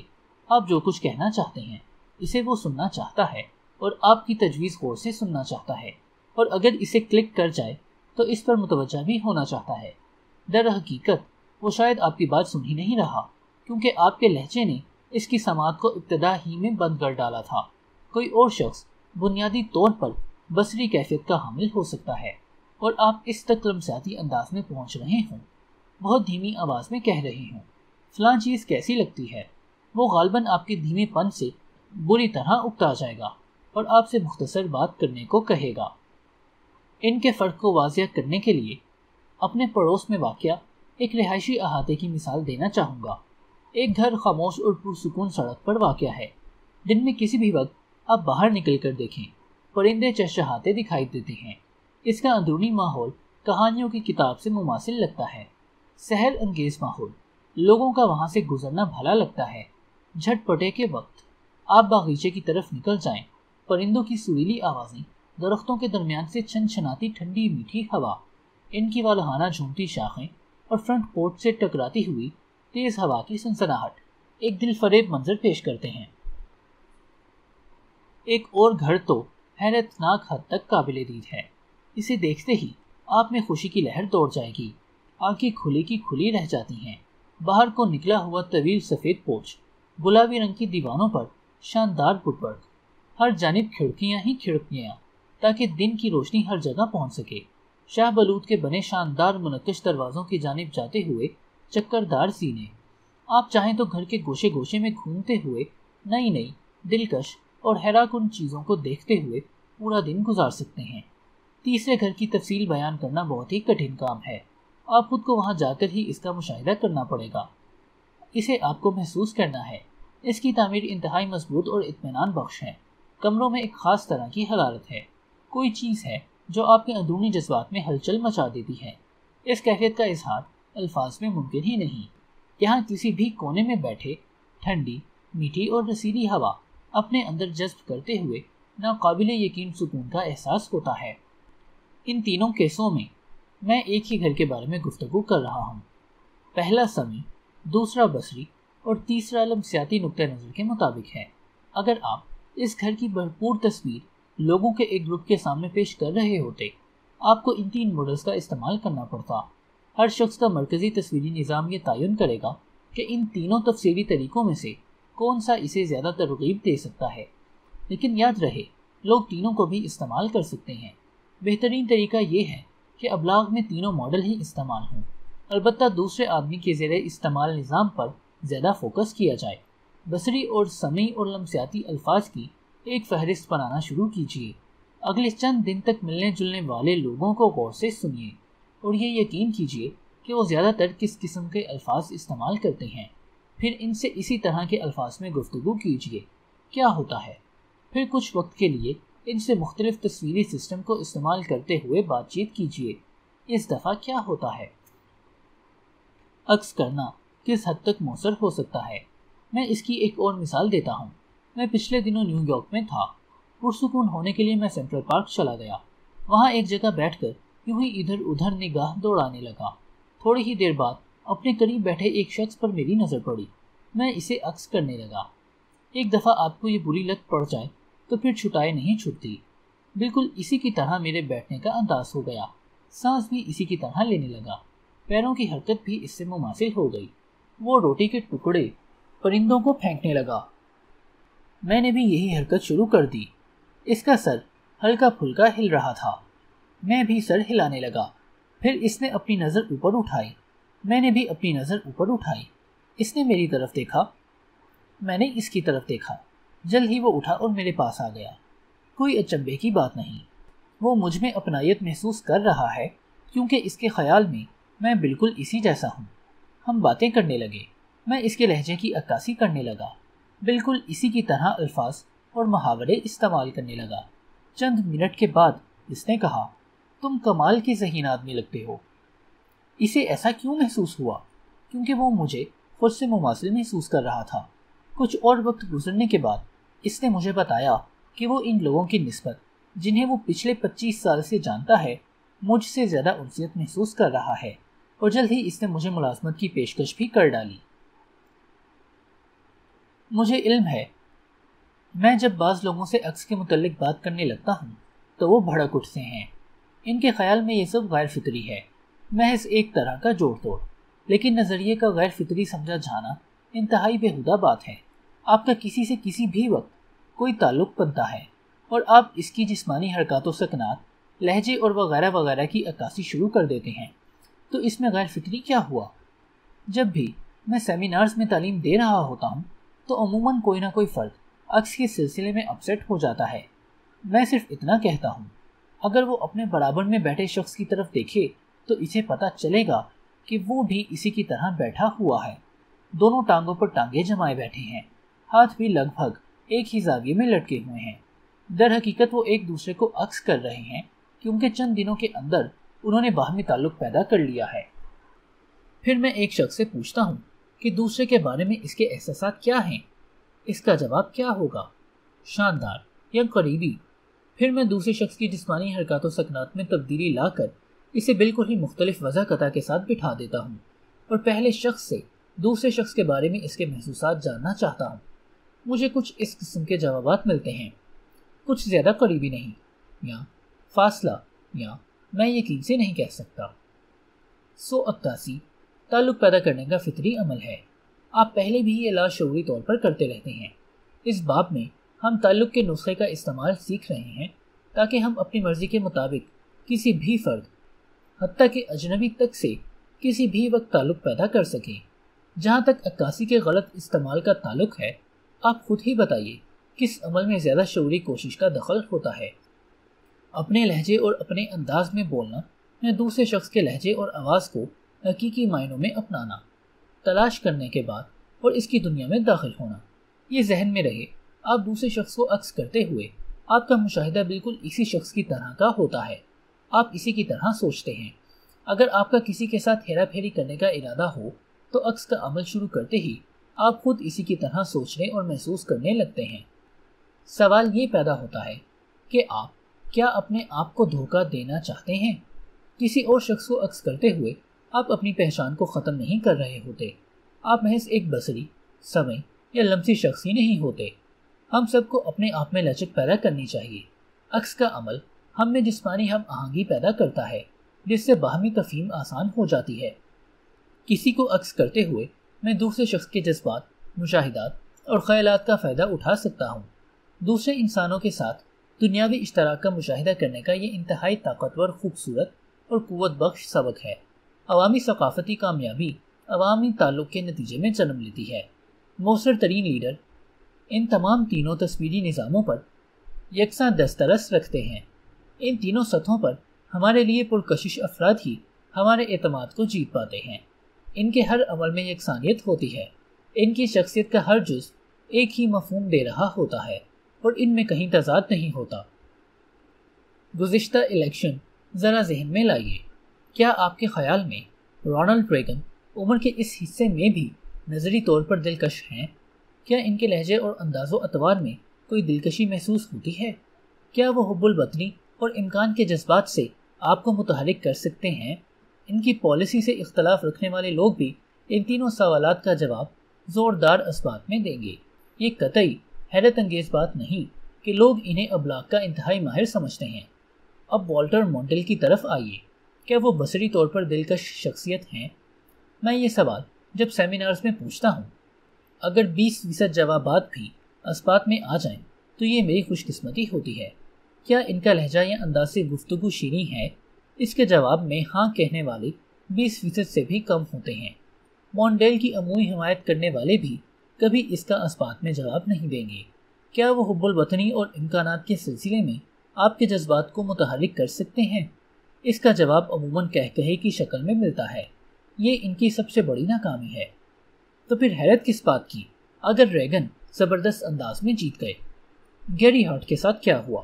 وہ تینوں سطحوں پر خاصا دلکش لگتا تھا۔ مونڈیل کے پاس بے تحاشا پیسہ تھا اور وہ وائٹ ہاؤس میں بھی رہ چکے تھے، چنانچہ ہارٹ کے امکانات خاصے روشن دکھائی دیتے تھے۔ وہ دوڑ میں شریک بھی ہوا، لیکن مختصر سی مدت کے لیے۔ کیا ہوا تھا؟ صرف ایک بات کی وجہ سے گیری ہارٹ ناموزوں تھا۔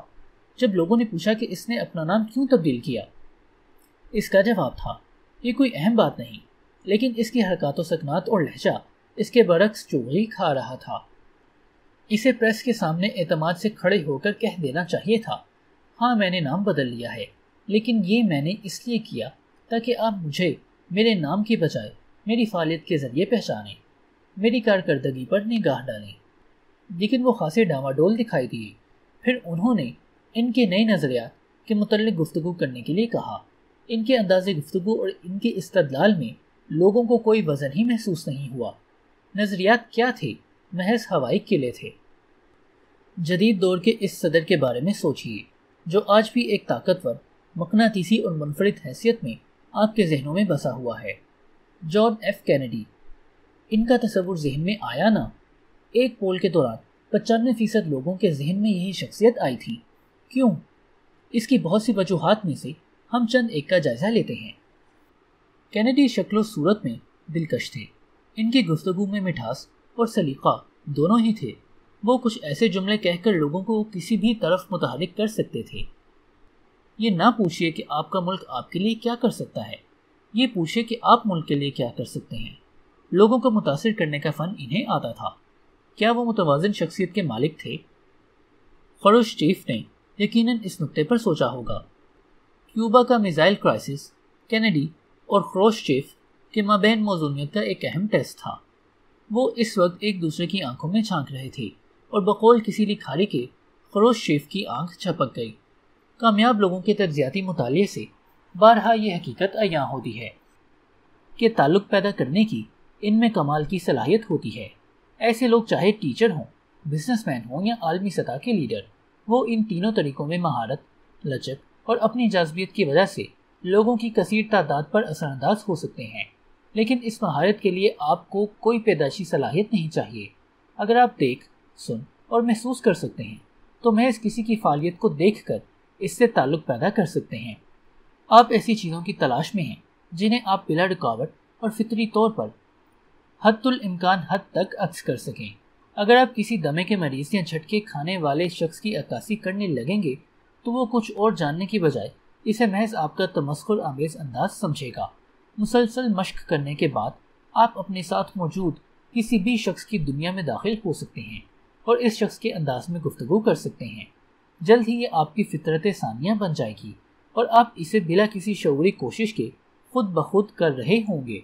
مؤثر عکاسی کے ابتدا کے ساتھ آپ کو پتہ چلے گا کہ یہ عمل کسی سے تعلق پیدا کرنے یا اسے سمجھنے سے زیادہ اور بھی کئی فوائد دیتا ہے، کیونکہ پیسنگ اور رہنمائی کے ذریعے آپ ان سے اپنی پیروی کرانے کے قابل بھی ہو جاتے ہیں۔ اس سے کوئی فرق نہیں پڑتا کہ آپ کتنے مختلف ہیں یا آپ اس سے کیسے ملے ہیں۔ اگر آپ نے کسی سے تعلق پیدا کر لیا ہے تو جلد ہی آپ اس کا رویہ بدل کے اپنے رویے کے مطابق کر سکتے ہیں۔ میں آپ کو ایک مثال دیتا ہوں۔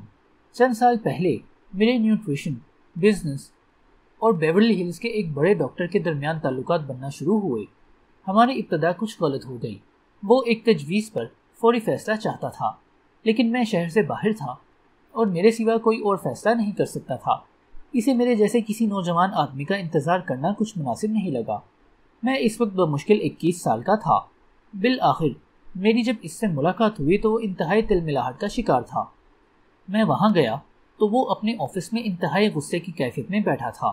میں اس کے سامنے بالکل اسی کے انداز میں کرسی پر بیٹھ گیا اور اس کے سانس لینے کے طریقے کی عکاسی کرنے لگا۔ وہ تیز بولنے لگا، میں بھی تیزی سے شروع ہو گیا۔ اس کے چہرے پر ایک عجیب غیر معمولی سا تاثر تھا۔ وہ اپنے دائیں بازو کو ایک دائرے میں ہلا رہا تھا۔ میں نے بھی وہی انداز اپنا لیا۔ ملاقات کے بدترین ماحول کے باوجود ہم بات چیت پر چل نکلے۔ کیسے؟ محض اس سے مطابقت پیدا کر کے میں نے اس سے تعلق بنا لیا۔ تھوڑی ہی دیر بعد میں اس کی رہنمائی کا راستہ تلاش کرنے لگا۔ ابتداً میں نے گفتگو میں دھیما پن پیدا کیا، وہ بھی دھیما ہو گیا۔ پھر میں نے کرسی کی پشت سے کمر ٹکا لی، اس نے بھی یہی حرکت کی۔ شروع میں اس سے مطابقت اور عکاسی کا عمل کر رہا تھا، لیکن جو ہی ہم میں باہمی تعلق پیدا ہوا میں اسے خود سے مطابقت پیدا کرنے اور عکاسی کے قابل ہو گیا۔ پھر اس نے مجھ سے باہر چل کر لنچ کرنے کے لیے کہا۔ کھانے کے بعد ہم دوستانہ فضا بنانے میں کامیاب ہو چکے تھے۔ لگتا تھا کہ ہم نہ جانے کتنے پرانے دوست ہیں۔ یہ وہی صاحب تھے کہ جن کے آفس میں داخل ہوتے وقت وہ میرے شدید مخالف تھے۔ یہ ضروری نہیں کہ عکاسی کے لیے آپ کو موافق اور مثبت ماحول ہی ملے۔ اصل چیز مخالف شخص سے مطابقت پیدا کرنے کے لیے آپ کے رویے میں مطلوبہ تبدیلی کا ہونا آپ کی مہارت کا ثبوت ہے۔ میں اس شخص کے ساتھ قدم بقدم چل رہا تھا اور اس کی رہنمائی کر رہا تھا۔ ساتھ ساتھ چلنا ایک دلکش عکاسی ہے۔ کسی شخص کی حرکت کے مطابق حرکت کرنا، اس کے چہرے کے تاثرات کے ساتھ ساتھ اپنے تاثرات میں تبدیلی لانا۔ ایک بار آپ کو کسی کا عکس کرنے میں زبردست مہارت حاصل ہو جائے، آپ اپنی جسمانی حرکات و سکنات اور رویے کو دوسرے آدمی کی حرکات میں تبدیلی کے ساتھ فطرتاً بدل سکتے ہیں۔ تعلق کوئی جامد چیز نہیں ہوتا اور نہ ہی کوئی ایسی چیز جو ایک دفعہ حاصل ہونے کے بعد باقاعدگی سے قائم رہی۔ یہ متحرک، سیال اور لچکدار پروسیس ہوتا ہے۔ بالکل اسی طرح جیسے مستقل، گہرے اور پائیدار تعلق کے ذریعے دوسرے شخص کے ساتھ مطابقت، تبدیلی اور توازن پیدا کرنے کی اہلیت چاہیے ہوتی ہے۔ کسی دوسرے شخص سے ہم آہنگی کے لیے صحیح اور شاندار تبدیلی کی اہلیت ہی یگانگت کی بنیاد ہوتی ہے۔ قدم بقدم ہم آہنگی براہ راست رہنمائی کا سبب بنتی ہے۔ جو ہی آپ کسی سے تعلق قائم کرتے ہیں تو آپ فوراً ہی محسوس ہونے والے رابطے کو جنم دیتے ہیں۔ رہنمائی بھی یگانگت یا ہم آہنگی کے بعد بالکل فطری طور پر آتی ہے۔ دوران عکاسی آپ ایک ایسے نقطے پر پہنچ جاتے ہیں جہاں صرف عکس پیسنگ کرنے کی بجائے آپ تبدیلی کی ابتدا کرنے لگتے ہیں۔ ایسا مقام جہاں آپ دوسرے شخص سے اتنا قریبی تعلق قائم کر چکے ہوتے ہیں کہ وہ لاشعوری طور پر آپ کی پیروی کرنے لگتا ہے۔ شاید بعض اوقات رات کے وقت دوستوں کے درمیان آپ نے یہ مشاہدہ کیا ہو کہ انتہائی ہوشیار اور چاقو چوبند ہونے کے باوجود محض دوستوں کے جماہی لینے کی وجہ سے خود آپ کو بھی جماہیاں آنے لگی ہوں۔ یہ اسی گہرے تعلق کا نتیجہ ہوتا ہے۔ بہترین سیلز مین بھی بالکل اسی طرح کر رہے ہوتے ہیں۔ وہ ایک دوسرے آدمی کی دنیا میں داخل ہوتے ہیں، تعلق بناتے ہیں اور پھر اس تعلق کے بل بوتے پر اپنے مقصد کی طرف اسے لے جاتے ہیں۔ اس طرح کے تعلق کے متعلق بات کرتے ہوئے ایک سوال ذہن میں آتا ہے، اگر کوئی پاگل ہو تو کیا ہوگا؟ ہاں، یہ ایک امکان بھی ہو سکتا ہے۔ تاہم اگلے باب میں ہم کسی کے مخصوص انداز کو، چاہے یہ غصے کی حالت ہو یا پراگ گندگی کی، ختم کرنے کے متعلق گفتگو کریں گے کہ اس سے کس طرح نمٹا جا سکتا ہے۔ غصے کی کیفیت کی عکاسی کی بجائے اس انداز کو بدلنا زیادہ بہتر رہے گا۔ بعض اوقات کسی شخص کی غصے کی حالت میں عکاسی کرتے ہوئے آپ اس کی دنیا میں اس زبردست طریقے سے داخل ہو جاتے ہیں کہ جب آپ پرسکون ہونے لگتے ہیں تو دوسرا شخص بھی پرسکون ہوتا جاتا ہے۔ واضح رہے، صرف باہمی مسکراہٹ کا مطلب تعلق نہیں ہوتا، بلکہ اس کا مفہوم ہے اثر پذیری۔ عام لوگ بعض اوقات غصے کی کیفیت کی فوری عکاسی کو بہت ضروری سمجھتے ہیں۔ عموماً کسی شخص کے ساتھ ابلاغ میں آپ کو محض مناسب توجہ کی ضرورت ہوتی ہے، کیونکہ ہمارے معاشرے میں ہر شخص عزت و احترام کا خواہاں ہوتا ہے اور اس کی خواہش کی تکمیل تعلق کو بہتر بناتی ہے۔ تجربے کے طور پر کسی شخص سے گپ شپ لگانا شروع کر دیں، وضاحت، آواز اور سانس کے طور طریقوں میں اسے عکس کریں۔ تھوڑی دیر بعد آہستہ آہستہ اپنا انداز اور لہجہ تبدیل کریں۔ کیا دوسرا آدمی چند منٹ بعد آپ کی پیروی کرتا ہے؟ اگر وہ نہیں کر رہا تو واپس آئیے اور دوبارہ قدم بہ قدم مطابقت پیدا کیجیے۔ پھر مختلف انداز سے رہنمائی کی کوشش کریں اور تبدیلی کو نسبتاً آہستگی سے لائیں۔ اگر جب آپ کسی کو لیڈ کرنے کی کوشش کر رہے ہیں وہ آپ کی پیروی نہیں کرتا تو اس کا مطلب محض یہ ہے کہ آپ کا اور اس کا تعلق ابھی گہرا نہیں ہوا۔ زیادہ تعلق پیدا کیجیے اور پھر کوشش کیجیے۔ میں اسے لوگوں کی زندگی میں اس طرح دیکھنے کو کہتا ہوں جیسے آئینے میں دیکھا جاتا ہے، تاکہ وہ دوسروں کو اپنے لیے مثال بنا سکے۔ تعلقات قائم کرنے کی کلید کیا ہے؟ یاد رکھیے، تعلق کے راستے میں سب سے بڑی رکاوٹ یہ سوچ ہے کہ دوسرے لوگوں کے پاس بھی آپ کے جیسا نقشہ ہے، اور چونکہ دنیا کو آپ ایک انداز میں دیکھتے ہیں اس لیے دوسرے بھی اسی انداز میں دیکھتے ہیں۔ اعلیٰ ابلاغ ساز کبھی کبھار ہی ایسی غلطی کرتے ہیں۔ انہیں علم ہوتا ہے کہ انہیں اس وقت تک اپنی زبان، اپنا لہجہ، اپنا سانس لینے کے پیٹرن، اپنے تاثرات تک میں تبدیلی لانا ہے، جب تک وہ مقصد کے حصول میں معمول اپروچ دریافت نہیں کر لیتے۔ اگر آپ کسی سے ابلاغ میں ناکام ہوتے ہیں تو اسے ایسا انتہائی پاگل سمجھنے کو جی چاہتا ہے جو کسی بھی دلیل پر کان دھرنے کو تیار نہ ہو، لیکن اس کا نتیجہ آپ اس سے تعلق بنا ہی نہیں پائیں گے۔ بہتر یہ ہوگا کہ آپ اپنے الفاظ اور رویوں میں تبدیلی لاتے جائیں، یہاں تک کہ دنیا سے متعلق اس کے ماڈل سے ان کی مطابقت پیدا ہو جائے۔ NLP کا ایک لازمی کلیہ ہے کہ آپ کا ظاہر کردہ رد عمل ہی آپ کے ابلاغ کا مفہوم ہوتا ہے۔ ابلاغ کی ذمہ داری آپ کی ہوتی ہے۔ اگر آپ کسی کو کسی کام کی جانب راغب کرتے ہیں اور دوسرا کام کرنے لگتا ہے تو غلطی آپ کے ابلاغ میں ہے۔ آپ نے پیغام صحیح طریقے سے پہنچانے کا راستہ ہی نہیں ڈھونڈا۔ آپ کے کسی بھی عمل کے لیے یہ بڑی ضروری چیز ہے۔ ذرا تدریس کی جانب متوجہ ہوں۔ تعلیم میں سب سے بڑا المیہ یہ ہے کہ اساتذہ مضمون تو بخوبی جانتے ہیں مگر اپنے طلباء سے واقف نہیں ہوتے۔ انہیں پتہ نہیں کہ طلباء معلومات کو کس طرح پروسیس کرتے ہیں۔ انہیں طلباء کا تصویری سسٹم معلوم نہیں ہوتا۔ انہیں اپنے طلباء کی ذہنی فعالیت کا ذرا علم نہیں ہوتا۔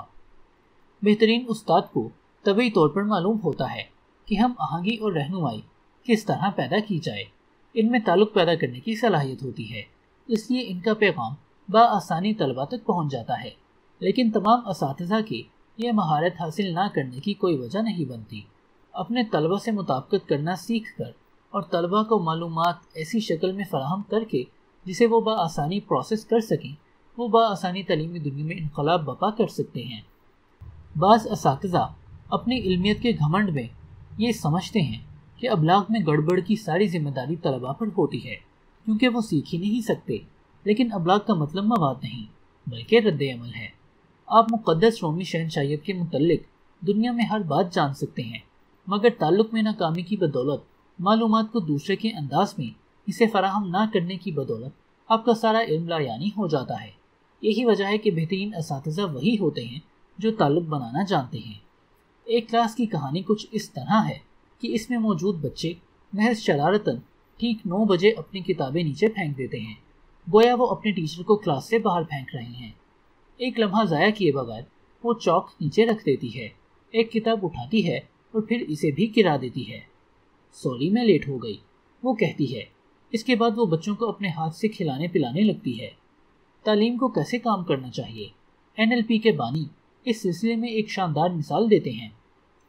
لمسیاتی تصویری نظام کا حامل ایک طالب علم انجینئرنگ کر رہا تھا۔ شروع میں اسے الیکٹریکل اسکیمیٹکس پڑھنے میں بے پناہ دشواری کا سامنا ہو رہا تھا۔ اسے یہ مضمون بہت مشکل اور اکتا دینے والا لگتا تھا۔ بنیادی طور پر اسے بصری انداز میں پیش کردہ تصورات کو سمجھنے میں دشواری ہو رہی تھی۔ ایک دن اس نے یہ تصویر کرنا شروع کیا کہ اپنے سامنے بنے ہوئے ڈائیگرام میں موجود سرکٹ میں اگر وہ تیرتے ہوئے الیکٹران ہوتا تو کیسا محسوس ہوتا۔ جو ہی وہ سرکٹ میں موجود مختلف اجزاء جنہیں اسکیمیٹکس پر کرداروں کے ذریعے ظاہر کیا گیا تھا سے تعلق میں آیا، اس نے رویوں میں مختلف رد عمل اور تبدیلیاں تصوراتی طور پر محسوس کرنا شروع کر دی۔ فوراً ہی ڈائیگرامز اس پر کہیں زیادہ واضح ہونے لگیں، بلکہ وہ ان سے لطف اندوز ہونے لگا۔ ہر اسکیمیٹک میں اس کے لیے ایک نئی اور شاندار کہانی موجود تھی۔ اسے اس عمل میں اتنا مزہ آنے لگا کہ وہ بآسانی انجینئرنگ کر گیا۔ اس کی کامیابی اس کے پسندیدہ تصویری نظام کو بروئے کار لانے میں مثمر تھی۔ تقریباً سبھی بچے جو ہمارے تعلیمی نظام کی بھینٹ چڑھ جاتے ہیں سمجھ بوجھ اور جانکاری کی صلاحیت رکھتے ہیں۔ ہمیں کبھی سمجھ نہیں آئی کہ انہیں پڑھایا کیسے جائے۔ ہم کبھی ان سے تعلق قائم نہیں کرتے اور نہ ہی ان کی تعلیمی حکمت عملیوں سے ہم آہنگی پیدا کرتے ہیں۔ میں پڑھانے پر زیادہ زور اس لیے دے رہا ہوں کیونکہ بالآخر ہم سب یہی کام کر رہے ہوتے ہیں، چاہے گھر میں بچوں کا ساتھ ہو یا دوران کار اپنے ملازموں یا ساتھیوں کی ہمراہی۔ کلاس روم میں مفید عمل، کھلے ہال میں یا لانگ روم، ہر جگہ ہی مفید ہوگا۔ تعلق کے طریقوں کے متعلق ایک اور حیرت انگیز بات، یہ دنیا کا واحد فن ہے جسے انتہائی آسانی سے حاصل کیا جا سکتا ہے۔ نہ کتابوں کی ضرورت، نہ گائیڈ لائن یا کورس کی، اور نہ ہی کسی کے قدموں میں سر رکھنے کی۔ اور ہاں، اس کے لیے کوئی ڈگری بھی نہیں چاہیے۔ آپ کو جن آلات کی ضرورت ہے وہ ہیں آپ کی آنکھیں، آپ کے کان اور آپ کے چھونے، سونگھنے اور ذائقے کے حصے۔ آپ اسی وقت تعلق کاشت کرنا شروع کر سکتے ہیں۔ ہم ابلاغ اور تبادلہ خیال تو ہمیشہ ہی کر رہے ہوتے ہیں۔ انہی دونوں کاموں کو ممکنہ حد تک مؤثر طریقے سے کرنا تعلق پیدا کر رہا ہوتا ہے۔ جہاز کے انتظار میں بیٹھے اپنے گرد موجود لوگوں کی عکاسی کے ذریعے آپ تعلق کا مطالعہ کر سکتے ہیں۔ گروسری اسٹور پر تعلق استعمال کر سکتے ہیں۔ اپنے آفس میں، اپنے گھر میں اس کا استعمال کر سکتے ہیں۔ ملازمت کے لیے انٹرویو کے دوران میں آپ انٹرویو لینے والے سے مطابقت اور عکس کرنا شروع کر دیں، وہ فوراً ہی آپ کو پسند کرنے لگے گا۔ کاروبار میں تعلق کو متحرک کیجیے اور اپنے گاہکوں سے قریبی رابطہ پیدا کر لیجیے۔ اگر آپ ابلاغ کے ماہر بننا چاہتے ہیں تو صرف دوسرے لوگوں کی دنیا میں داخل ہونا سیکھ لیجیے۔ اس عمل کے لیے اب آپ کے پاس سارے اجزاء موجود ہیں۔ تعلق کو پیدا کرنے کا ایک اور طریقہ ہے اور وہ ہے خصوصیات، ڈسٹنکشنز کا سیٹ۔ یہ لوگوں کے چناؤ کے تعین میں مددگار ہوتے ہیں اور ان کا نام ہے ادب سرائے۔ 14واں باب، اعلیٰ کامیابی کی خصوصیات۔ صحیح مقام پر آدمی کچھ بھی کہہ سکتا ہے اور غلط مقام پر کچھ بھی نہیں کہہ سکتا۔ اس سلسلے کا نازک ترین حصہ اس مقام کا صحیح چناؤ کرنا ہے۔ جارج برنارڈ شاہ۔ انسانی رد عمل کے حیرت انگیز تنوع سے مکمل آگہی کا بہترین طریقہ لوگوں کے گروپ سے گفتگو کرنا ہے۔ ایک ہی چیز کے بارے میں مختلف لوگوں کے رد عمل ایک دوسرے سے اتنے مختلف ہوتے ہیں کہ آدمی حیرت زدہ رہ جاتا ہے۔ آپ کوئی جذباتی کہانی سنائیے، ایک آدمی زارو قطار رونا شروع کر دے گا، جبکہ دوسرا بت بنا آپ کی شکل دیکھ رہا ہوگا۔ کوئی لطیفہ سنائیے، ایک آدمی ہنس ہنس کر دوہرا ہو جائے گا، جبکہ دوسرا پتھر بنا بیٹھا رہے گا۔ آپ سوچیں گے کہ ہر شخص ایک ہی مختلف ذہنی زبان میں سن رہا تھا۔ سوال یہ ہے کہ ایک جیسے پیغامات کے لیے لوگ اتنا مختلف رد عمل کیوں کرتے ہیں؟ ایک شخص آدھا گلاس بھرا ہوا اور ایک دوسرا شخص آدھا گلاس خالی کیوں دیکھتا ہے؟ ایک آدمی کوئی پیغام سنتا ہے تو اس میں طاقت، جوش اور ولولہ پیدا ہو جاتا ہے، اور اسی پیغام کو سن کر دوسرا آدمی کوئی رد عمل ظاہر نہیں کرتا۔ شاہ کا اقتباس بڑی حد تک درست ہے۔ اگر آپ صحیح جگہ سے کسی کو مخاطب کرتے ہیں تو آپ کچھ کر کے دکھا سکتے ہیں۔ اگر آپ اسے غلط جگہ سے مخاطب کر رہے ہیں تو آپ کچھ بھی نہیں کر پائیں گے۔ انتہائی ولولہ انگیز پیغام، زبردست بصیرت انگیز خیال، انتہائی ذہانت آمیز تبصرہ سب کے سب بے معنی ہو جاتے ہیں اگر مخاطب شخص انہیں ذہنی اور جذباتی طور پر سمجھ ہی نہیں پاتا۔ یہ بنیادی کلیدیں صرف ذاتی قوت ہی کے لیے نہیں بلکہ کئی ایسے بڑے مسائل کے لیے بھی ہیں جن کا ہمیں اجتماعی طور پر سامنا کرنا چاہیے۔ اگر آپ ترغیب اور ابلاغ دونوں کی کاروبار اور سیاست میں مہارت چاہتے ہیں تو آپ کو صحیح کلید کی تلاش کا علم ہونا چاہیے۔ اس کا راستہ میٹا پروگرامرز میں سے نکلتا ہے۔ آدمی جس طریقے سے معلومات پروسیس کرتا ہے، اس کا راستہ میٹا پروگرامز میں سے نکلتا ہے۔ آدمی جس طریقے سے معلومات پروسیس کرتا ہے، یہ میٹا پروگرامز اس کی کلید ہیں۔ انسان کیسے اپنی اندرونی تصاویر تشکیل دیتا ہے اور کیسے اپنے رویے کی رہنمائی کرتا ہے، یہ طاقتور اندرونی پیٹرنز اس کا تعین کرنے میں مدد کرتے ہیں۔ میٹا پروگرامز وہ اندرونی پروگرامز ہوتے ہیں جن کے ذریعے ہم اپنی توجیہات کا فیصلہ کرتے ہیں۔ ہم معلومات کو تبدیل یا ختم کر رہے ہوتے ہیں کیونکہ ہمارا شعوری ذہن کسی مخصوص وقت معلومات کے کئی ایک اجزاء پر ہی توجہ دے سکتا ہے۔ ہمارا ذہن معلومات کو کم و بیش کمپیوٹر کی طرح ہی پروسیس کر رہا ہوتا ہے۔ وہ بے پناہ مقدار میں ڈیٹا لیتا ہے اور اسے ایسے موزوں انداز میں منظم اور مرتب کرتا ہے کہ اس خاص فرد کے لیے اس میں مکمل معنویت آ جائے۔ کمپیوٹر یہ سب کچھ سافٹ ویئر کے بغیر نہیں کر سکتا کیونکہ سافٹ ویئر خاص کاموں کی ادائیگی کے لیے اسے ڈھانچہ فراہم کرتا ہے۔ میٹا پروگرامز ہمارے ذہن میں کچھ اسی طرح کام کرتے ہیں۔ وہ ذہنی ڈھانچہ مہیا کرتے ہیں جو یہ فیصلہ کرتا ہے کہ ہمیں توجہ کہاں دینی ہے، ہم اپنے مشاہدات میں مفہوم کیسے پیدا کریں، وہ مشاہدات ہمیں کس سمت میں لے جائیں گے۔ وہ ہمیں وہ بنیادیں فراہم کرتے ہیں جس کے ذریعے ہم کسی چیز کے دلچسپ یا غیر دلچسپ ہونے، باعث رحمت یا باعث زحمت ہونے کا فیصلہ کرتے ہیں۔ کمپیوٹر کے ساتھ ابلاغ کے لیے آپ کو اس کے سافٹ ویئر سے آگہی چاہیے۔ کسی شخص کے ساتھ مؤثر ابلاغ کے لیے آپ کو اس کے میٹا پروگرامز کا علم ہونا چاہیے۔ لوگوں کے رویے کے اپنے انداز ہوتے ہیں اور ان رویوں کو جنم دینے کے لیے اپنے مشاہدے کو منظم کرنے کے بھی ان کے مخصوص طریقے ہوتے ہیں۔ معاملہ چاہے کار کی فروخت کا ہو یا کسی سے محبت کا، ان ذہنی پیٹرنز کو جاننے کے بعد ہی آپ اپنے پیغام کی رسائی ممکن بنا سکتے ہیں۔ صورتحال مختلف ہو سکتی ہے لیکن یہ ڈھانچہ مستقلاً قائم رہتا ہے کہ لوگ چیزوں کو کس طرح سمجھتے ہیں اور اپنے خیالات کو کس طرح منظم کرتے ہیں۔ پہلے میٹا پروگرام میں کسی چیز کی قربت یا اس سے دوری شامل ہوتی ہے۔ تمام انسانی رویہ لطف اندوزی اور دکھ درد سے دوری کی خواہش کے گرد گھومتا ہے۔ اپنے ہاتھ کو جلنے کی تکلیف سے بچانے کے لیے آپ جلتی ہوئی تیلی سے دور ہٹ جاتے ہیں۔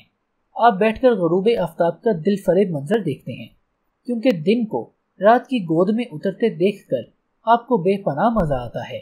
یہی بات زیادہ مبہم اقدامات میں درست لگتی ہے۔ ایک شخص کام کرنے کے لیے 1 میل پیدل چلنا پسند کرتا ہے کیونکہ اسے ایکسرسائز میں لطف آتا ہے۔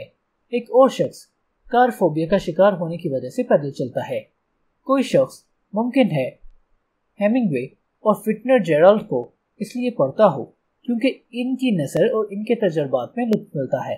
وہ ایسی چیز کی طرف بڑھ رہا ہے جو اسے مزہ دیتی ہے۔ ممکن ہے کوئی اور شخص انہی مصنفوں کو اس لیے پڑھنا چاہتا ہو کہ لوگ اسے جاہل مطلق خیال نہ کریں۔ وہ لطف کے حصول کے لیے نہیں بلکہ ایک خوف یا تکلیف کے تصور سے چھٹکارا پانے کے لیے وہی کام کر رہا ہے۔ وہ اس چیز کی طرف جانے کی بجائے اس سے دور ہٹ رہا ہے۔ دوسرے میٹا پروگرامز کی طرح جن پر میں بعد میں بات کروں گا، یہ پروسیس کوئی مطلق عمل نہیں۔ ہر کسی چیز کی طرف بڑھتا ہے اور کسی چیز سے دور ہٹتا ہے۔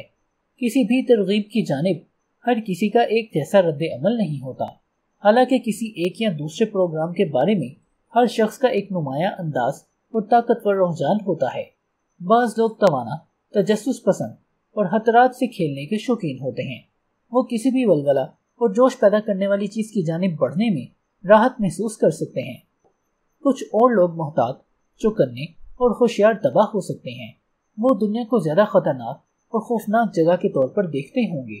وہ نقصان دہ اور خطرناک چیزوں کی قربت سے لطف لینے کی بجائے ان سے فاصلہ پیدا کرنا چاہیں گے۔ یہ معلوم کرنے کے لیے کہ لوگ کس جانب حرکت کرتے ہیں، ان سے پوچھئے کہ وہ ایک تعلق داری میں کیا چاہتے ہیں، گھر، کار، ملازمت یا کچھ اور۔ کیا وہ آپ کو بتاتے ہیں کہ وہ کیا چاہتے ہیں اور کیا نہیں چاہتے؟ ان معلومات کا مطلب کیا ہے؟ سب کچھ۔ اگر آپ کوئی چیز فروخت کرنے والے کاروباری ہیں، آپ اسے دو طرح بڑھا سکتے ہیں: یہ چیز کیا کام کرتی ہے یا یہ کیا کام نہیں کرتی۔ آپ کانوں کی تیز رفتاری، دلکشی اور چمک دمک پر زور دے کر بھی انہیں بیچنے کی کوشش کر سکتے ہیں، اور یہ بھی جتا سکتے ہیں کہ وہ زیادہ گیس خرچ نہیں کرتی، انہیں درست حالت میں رکھنے کے اخراجات کم ہیں اور حادثات کی صورت میں خاصی محفوظ ہیں۔ آپ کی حکمت عملی کا انحصار اس شخص کی حکمت عملی پر ہونا چاہیے جس سے آپ معاملہ طے کر رہے ہیں۔ کسی شخص کے ساتھ غلط میٹا پروگرام استعمال کریں اور سیدھے صبح گھر بیٹھ جائیں۔ آپ اسے کسی چیز کی جانب لانا چاہتے ہیں اور وہ کوئی نہ کوئی بہانہ تلاش کر کے جان چھڑانے کی کوشش میں ہے۔ یاد رکھیے، ایک کار ایک ہی راستے پر آگے اور پیچھے دونوں جانب سفر کر سکتی ہے۔ اس کا انحصار صرف اس پر ہے کہ کار کا رخ کس سمت ہے۔ شخصی بنیادوں پر بھی یہی بات درست ہے۔ فرض کیجئے آپ کی خواہش ہے کہ آپ کا بچہ اسکول کے کام پر زیادہ توجہ دے۔ ممکن ہے آپ اسے بتاتے بھی ہوں، اچھی طرح محنت کرو ورنہ اچھے کالج میں داخلہ نہیں مل سکے گا۔ یا فریڈ کو دیکھو، وہ محنت سے جی چڑاتا تھا، اسکول والوں نے اسے نکال دیا، اب وہ باقی زندگی پیٹرول پمپ پر کام کرتے گزارے گا۔ کیا تم بھی اپنے لیے اس طرح کی زندگی چاہتے ہو؟ یہ حکمت عملی کس حد تک کارگر رہے گی، اس کا انحصار آپ کے بچے پر ہے۔ اگر وہ بنیادی طور پر چیزوں سے دور ہٹنے کی طرف مائل ہے تو ممکن ہے یہ بات کارگر ہو جائے، لیکن اگر اس کا رجحان چیزوں کی طرف آنے کا ہے تو اگر وہ جوش پیدا کرنے والی چیزوں کی طرف راغب ہوتا ہو یا اسے چیزوں کی طرف بڑھنا اچھا لگتا ہو، تو اگر اس کا رد عمل اس قسم کا ہوتا ہے تو اس مثال کے ذریعے آپ اس کا رویہ نہیں بدل سکتے۔ آپ کا چہرہ بحث و تمہیس میں سرخ اور نیلا ہو سکتا ہے مگر بے فائدہ، کیونکہ آپ غلط کلید سے بول رہے ہیں، آپ لاطینی بول رہے ہیں اور آپ کا بچہ یونانی سمجھتا ہے۔ آپ اپنا اور اس کا دونوں کا وقت ضائع کر رہے ہیں۔ دراصل چیزوں کی طرف بڑھنے والے لوگوں کو ان لوگوں پر شدید غصہ آتا ہے جو انہیں چیزوں سے دور ہٹنے کی تلقین کرتے ہیں، اور وہ باقاعدہ اس کی مزاحمت کرتے ہیں۔ آپ غالباً یہ کہہ کر اپنے بچے کو بہتر ترغیب دے سکیں گے: اگر تم اس وقت محنت کرو گے تو جس کالج میں چاہو داخلہ لے سکو گے۔ دوسرا میٹا پروگرام حوالے کے اندرونی اور بیرونی دائروں سے متعلق ہے۔ کسی سے پوچھئے، جب وہ کوئی اچھا کام انجام دیتا ہے تو اسے کیسے پتہ چلتا ہے؟ بعض لوگوں کے لیے اس کا ثبوت خارجی سمت سے آتا ہے۔ باس تھپکی دیتا ہے اور کام کی تعریف کرتا ہے، آپ کی ترقی ہوتی ہے، بڑا سا ایوارڈ ملتا ہے، آپ کے دوست احباب آپ کے کام کی تعریف کرتے ہیں۔ اس طرح کی بیرونی ہمت افزائی آپ کو بتاتی ہے کہ آپ نے اچھا کام کیا ہے۔ یہ حوالے کا بیرونی دائرہ ہے۔ بعض لوگوں کے لیے ثبوت اندر سے آتا ہے۔ انہوں نے کوئی اچھا کام کیا ہو تو انہیں اپنے اندر سے ہی اس کا پتہ چل جاتا ہے۔ اگر آپ کا حوالہ اندرونی دائرے کا ہے، ممکن ہے آپ ایسی عمارت بنا ڈالیں جسے دنیا جہاں کے ایوارڈ مل جائیں، لیکن آپ اندر سے اس سے مطمئن نہ ہوں تو خارج سے آنے والا کوئی بھی زبردست واہ واہ آپ کے لیے قابل قبول نہیں ہوگی۔ اس کے برعکس آپ کے کسی کام پر آپ کے افسروں سے آپ کو کوئی شاباش نہ ملے، کوئی ہمت افزائی نہ ہو، مگر آپ نے اپنے اندرونی محسوسات کے مطابق شاندار کام کیا ہو، تو آپ دوسروں کی بجائے اپنے احساس پر زیادہ اعتبار کریں گے۔ یہ حوالے کا اندرونی دائرہ ہے۔ فرض کریں ہم کسی شخص کو سیمینار میں شرکت کے لیے قائل کر رہے ہیں۔ آپ غالباً کہیں گے، یہ سیمینار بڑا شاندار ہوگا، اس میں ضرور شرکت کرو، میں اپنے دوستوں کے ساتھ اس میں شریک ہو چکا ہوں، بڑا مزہ آیا تھا، کئی دن تک اسی کے بارے میں گفتگو ہوتی رہی، سبھی کا خیال ہے کہ ان کی زندگیاں اس کی وجہ سے بہتر رخ اختیار کر رہی ہیں۔ اب جس شخص سے آپ مخاطب ہیں، اگر وہ حوالے کے بیرونی دائرے کار کا حامل ہے تو عین ممکن ہے کہ وہ قائل ہو جائے۔ اگر سب لوگ اسے اچھا سمجھ رہے ہیں تو عام طور سے وہ بھی اسے اچھا ہی سمجھے گا، لیکن اگر وہ حوالے کے اندرونی دائرے کا حامل ہے تو کیا ہوگا؟ اسے اس طرح قائل کرنا بہت کٹھن اور دوبھر ہو جائے گا۔ یہ ساری باتیں اس کے لیے بے معنی ہیں، اس کا ذہن اسے ماننے کے لیے تیار ہی نہیں ہوگا۔ آپ اسے اس کی جانی پہچانی اور پرکشش چیزوں کے ذریعے ہی قائل کر سکتے ہیں۔ مثلاً آپ اسے کہہ سکتے ہیں، گزشتہ سال کے لیکچرز کا سلسلہ یاد ہے تمہیں؟ تم کہہ رہے تھے کہ ایسا شاندار مشاہدہ تم نے کبھی نہیں کیا۔ مجھے اس سے ملتی جلتی چیز کا پتہ ہے۔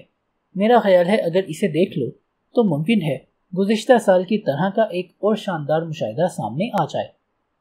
کیا خیال ہے؟ کیا یہ انداز کام کرے گا؟ یقیناً کام کرے گا، کیونکہ آپ اس کی زبان میں بات کر رہے ہیں۔ یہ بات ذہن نشین رکھنا ضروری ہے کہ یہ سارے میٹا پروگرامز سیاق و سباق اور گہری شدت کے حامل ہوتے ہیں۔ اگر کوئی کام آپ 10 یا 15 سال سے کرتے آ رہے ہیں تو غالباً آپ کے حوالے کا اندرونی دائرہ بہت مضبوط ہوگا۔ تاہم اگر آپ نئے ہیں تو سیاق و سباق میں صحیح یا غلط تصور سے متعلق آپ کا اندرونی دائرہ اتنا طاقتور نہیں ہوگا۔ آپ اب بھی جہاں کہیں ضروری سمجھتے ہیں اپنا بایاں بازو کام کے لیے استعمال کر لیتے ہیں۔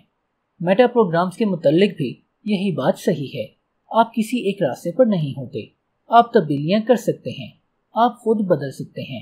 اکثر رہنماؤں کے حوالے کے دائرے کس طرح کے ہوتے ہیں، اندرونی یا بیرونی؟ ایک حقیقی مؤثر لیڈر کو اندرونی حوالے کا حامل ہونا چاہیے۔ وہ بھلا کس قسم کا لیڈر ہوا جو کوئی بھی اقدام اٹھانے سے پہلے لوگوں سے پوچھتا پھرے کہ کیا کیا جائے اور کیسے کیا جائے۔ جہاں تک میٹا پروگرامز کا تعلق ہے، ایک مثالی توازن رکھنا ضروری ہوتا ہے۔ یاد رکھیے بہت کم لوگ ایک انتہا پر کام کر رہے ہوتے ہیں۔ ایک حقیقی مؤثر لیڈر کو باہر سے بھی اہم معلومات اکٹھی کرنا ہوتی ہیں۔ جب وہ ایسا نہیں کر پاتا تو لیڈرشپ محض بڑائی کا خبت بن کر رہ جاتی ہے۔ گزشتہ دنوں ایک سیمینار ہوا جس میں لوگوں کو دعوتیں عام تھی۔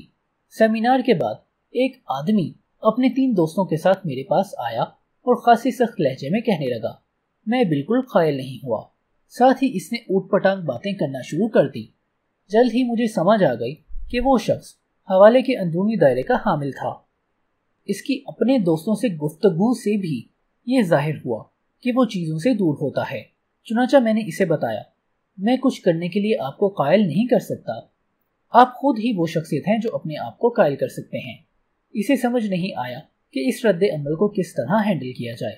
وہ سوچ رہا ہوگا کہ یہ مجھے قائل کرنے کے لیے دلائل دیں گے اور میں انہیں تسلیم نہیں کروں گا۔ اب اسے میری بات سے اتفاق کرنا پڑا کیونکہ اسے معلوم تھا کہ اندر سے یہ بات صحیح ہے۔ پھر میں نے کہا، آپ اکیلے ہی اس حقیقت سے آگاہ ہیں کہ اس کورس میں شرکت نہ کرنے سے کس کا نقصان ہوگا۔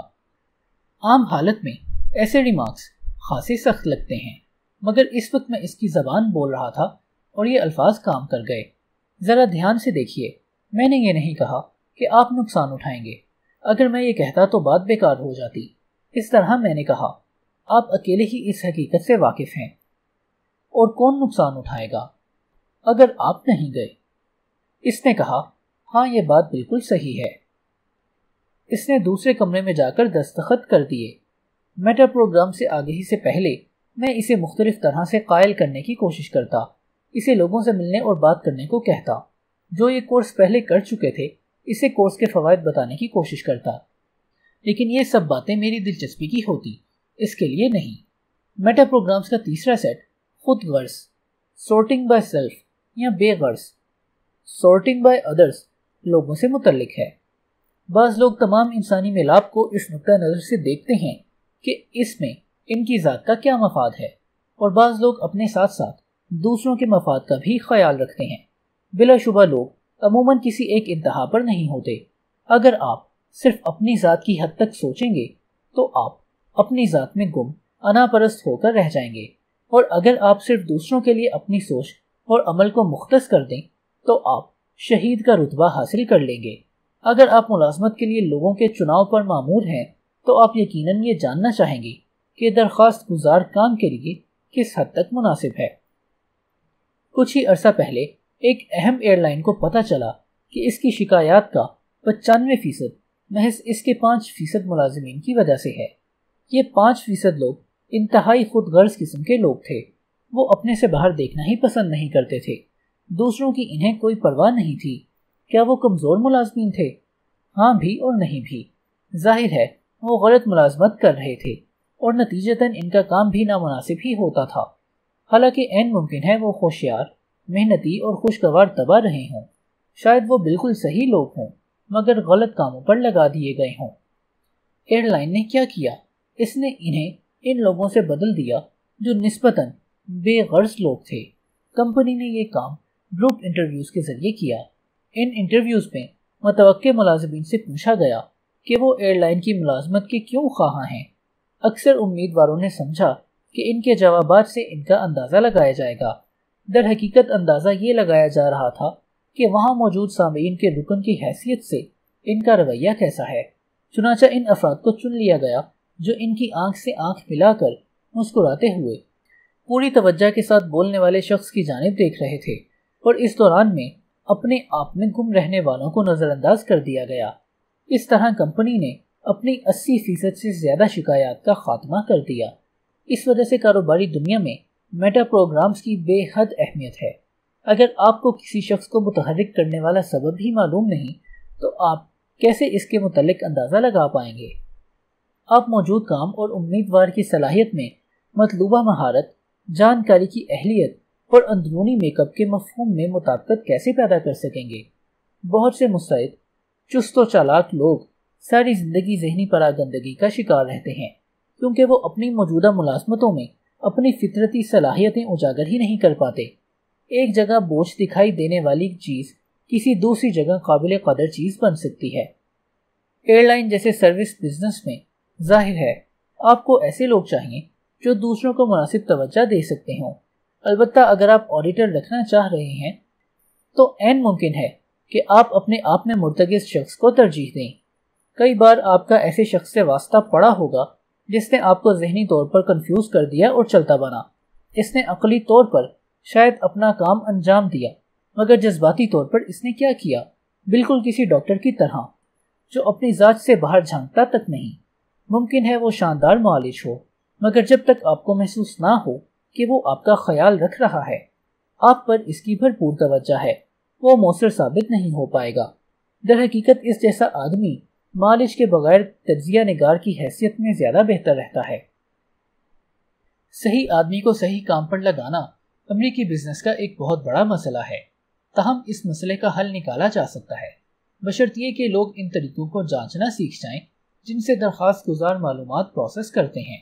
یہاں یہ بات بے معنی ہے کہ تمام میٹا پروگرامز مساوی طور پر جنم نہیں لیتے۔ کیا لوگ چیزوں کے قریب جا کر بہتر ہوتے ہیں یا ان سے دور ہو کر؟ شاید۔ اگر لوگ اپنی ذات کی بجائے دوسروں کا زیادہ خیال رکھنے لگیں تو کیا دنیا زیادہ دلکش جگہ ہو جائے گی؟ شاید۔ لیکن ہمیں زندگی سے جیسی کہ وہ ہے نباہ کرنا ہے، اس زندگی سے نہیں جو ہمارے خوابوں میں بستی ہے۔ آپ کی خواہش ہوگی کہ آپ کا بچہ چیزوں سے دور ہٹنے کی بجائے ان کے قریب جائے۔ اگر آپ اس سے مثبت ابلاغ پیدا کرنا چاہتے ہیں تو آپ کو یہ اس طرح کرنا ہے کہ اس کا فائدہ ہو۔ ایسا نہ ہو وہ آپ کی دنیا کیسی ہو کے نظریے سے کھیلنا شروع کر دے۔ اس کی بنیادی کلید یہ ہے کہ مطلوبہ فرد کو ممکنہ احتیاط کے ساتھ دیکھا جائے، اس کی بات چیت کو سنا جائے، وہ کیسے محاورے استعمال کرتا ہے، اس کی جسمانی حرکات و سکنات کیا ظاہر کرتے ہیں، کب وہ متوجہ ہوتا ہے اور کب بوریت محسوس کرتا ہے وغیرہ۔ لوگ اپنے میٹا پروگرامز کو مسلسل اور لگاتار انداز میں ظاہر کر رہے ہوتے ہیں۔ اس کے لیے بہت زیادہ ارتکاز یا گہرا مطالعہ قطعاً ضروری نہیں کہ لوگوں کے کیا رجحانات ہیں یا کسی خاص لمحے میں ان کا رویہ کیسا ہے۔ یہ طے کرنے کے لیے کہ لوگ کتنے خود غرض یا بے غرض ہیں، یہ دیکھیے کہ وہ لوگوں پر کتنی توجہ دیتے ہیں۔ کیا وہ لوگوں کی طرف جھکتے ہیں، دوسروں کی باتوں کو غور سے سنتے ہیں، چہرے کے تاثرات سے لوگوں کے لیے فکر ظاہر کرتے ہیں، یا وہ پیچھے ہٹ کر بیٹھتے ہیں اور لا تعلق اور اکتاہٹ زدہ محسوس ہوتے ہیں؟ کبھی کبھار ہر شخص اپنی ذات میں چھپنے کی کوشش کرتا ہے، اور بعض اوقات ایسا ضروری بھی ہوتا ہے۔ اصل چیز یہ ہے کہ آپ تواتر کے ساتھ کیسا رویہ رکھتے ہیں، اور کیا آپ کا یہ طریقہ مطلوبہ نتائج اخذ کرنے میں آپ کی مدد کرتا ہے۔ ان خصوصیات کی آگہی کیوں ضروری ہے؟ میں اپنے ہی بزنس کی مثال دیتا ہوں۔ میرے 5 شراکت دار ہیں اور ایک کے سوا سبھی مطابقت پسند ہیں۔ اکثر اوقات یہ بڑا قیامت خیز نظارہ ہوتا ہے۔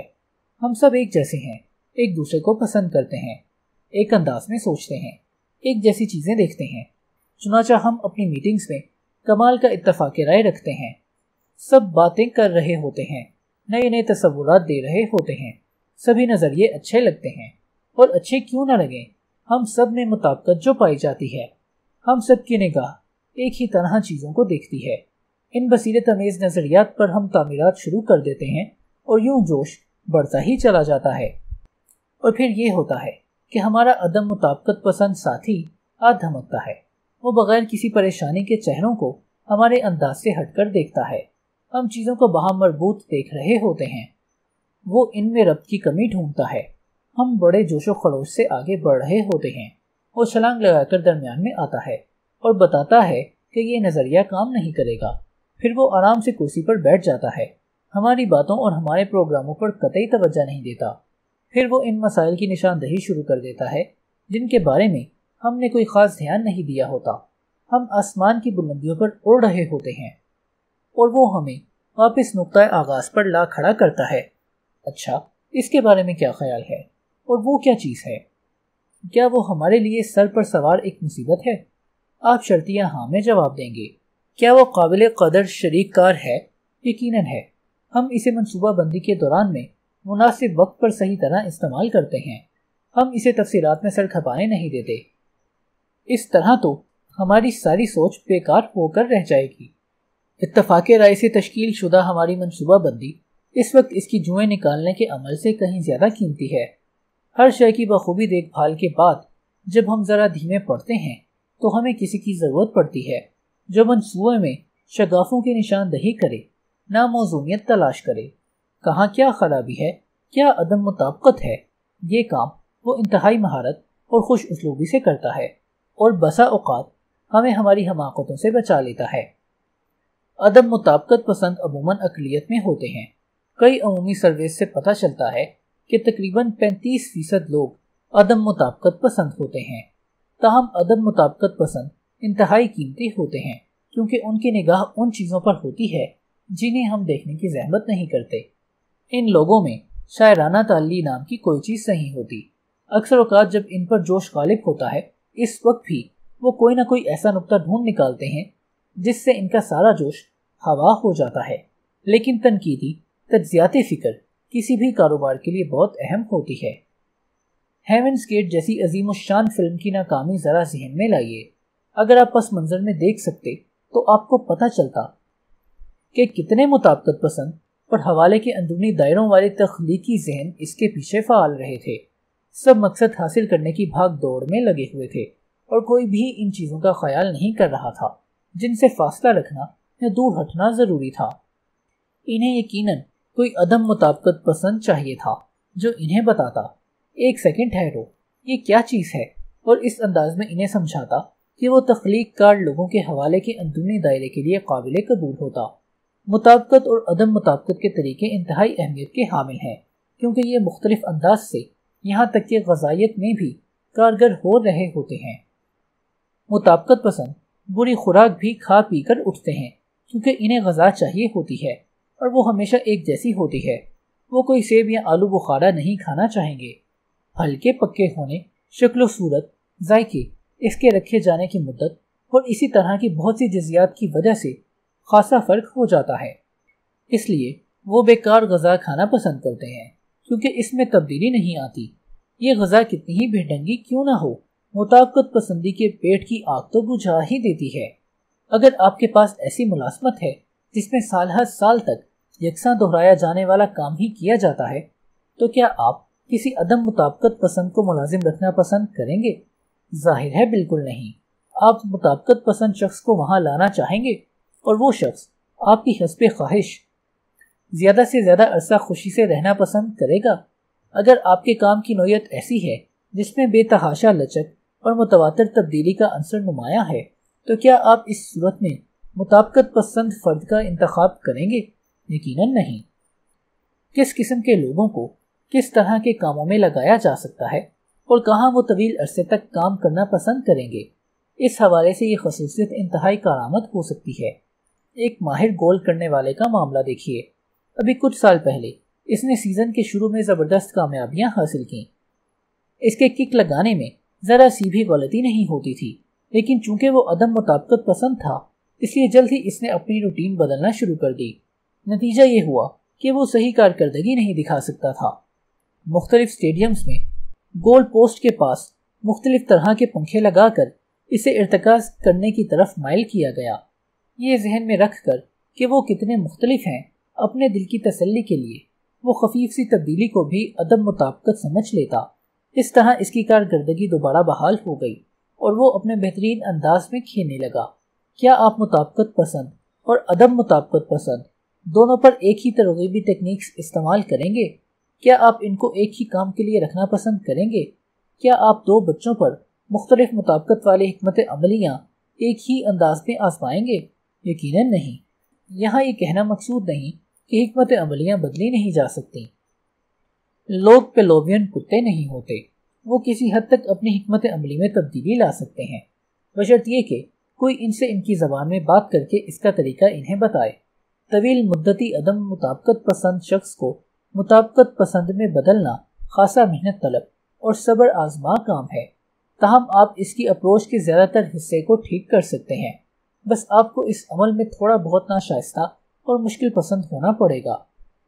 اپنے سے مختلف لوگوں کے ساتھ رہنے کے بہت سے رازوں میں سے ایک یہ بھی ہے۔ دوسری جانب مطابقت پسندوں کے لیے زیادہ مختلف نوع کی اشیاء دیکھنا مفید ہے، کیونکہ ان میں عمومیت کا رجحان پایا جاتا ہے۔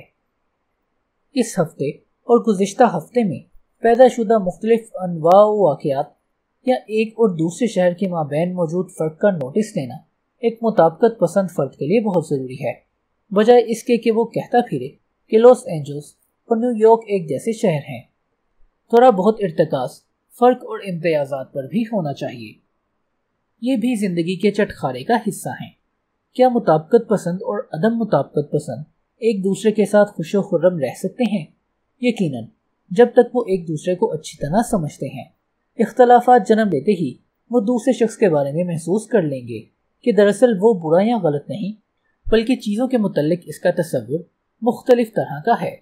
تعلق قائم کرنے کے لیے دونوں افراد کا یکساں ہونا قطعی ضروری نہیں۔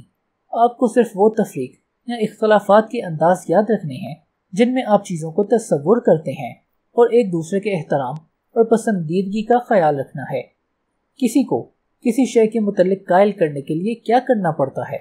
اگلا میٹا پروگرام اسی سے عبارت ہے۔ قائل کرنے والی حکمت عملی کے دو حصے ہوتے ہیں۔ یہ معلوم کرنا کہ کیا چیز کسی کو مسلسل قائل کر رہی ہوتی ہے۔ آپ کو سب سے پہلے یہ دریافت کرنا ہے کہ اسے قائل ہونے کے لیے کون سے حصے تعمیراتی بلاکس کی ضرورت ہے، اور اس کے بعد آپ کو لازماً یہ جاننا چاہیے کہ قائل ہونے سے پہلے اسے یہ ترغیبات کتنی دفعہ چاہیے ہوتی ہیں۔ کسی شخص کے قائل کرنے والے میٹا پروگرام کو معلوم کرنے کے لیے اس سے پوچھیے۔ جب کوئی اچھی کارکردگی دکھاتا ہے تو آپ کو کیسے پتہ چلتا ہے؟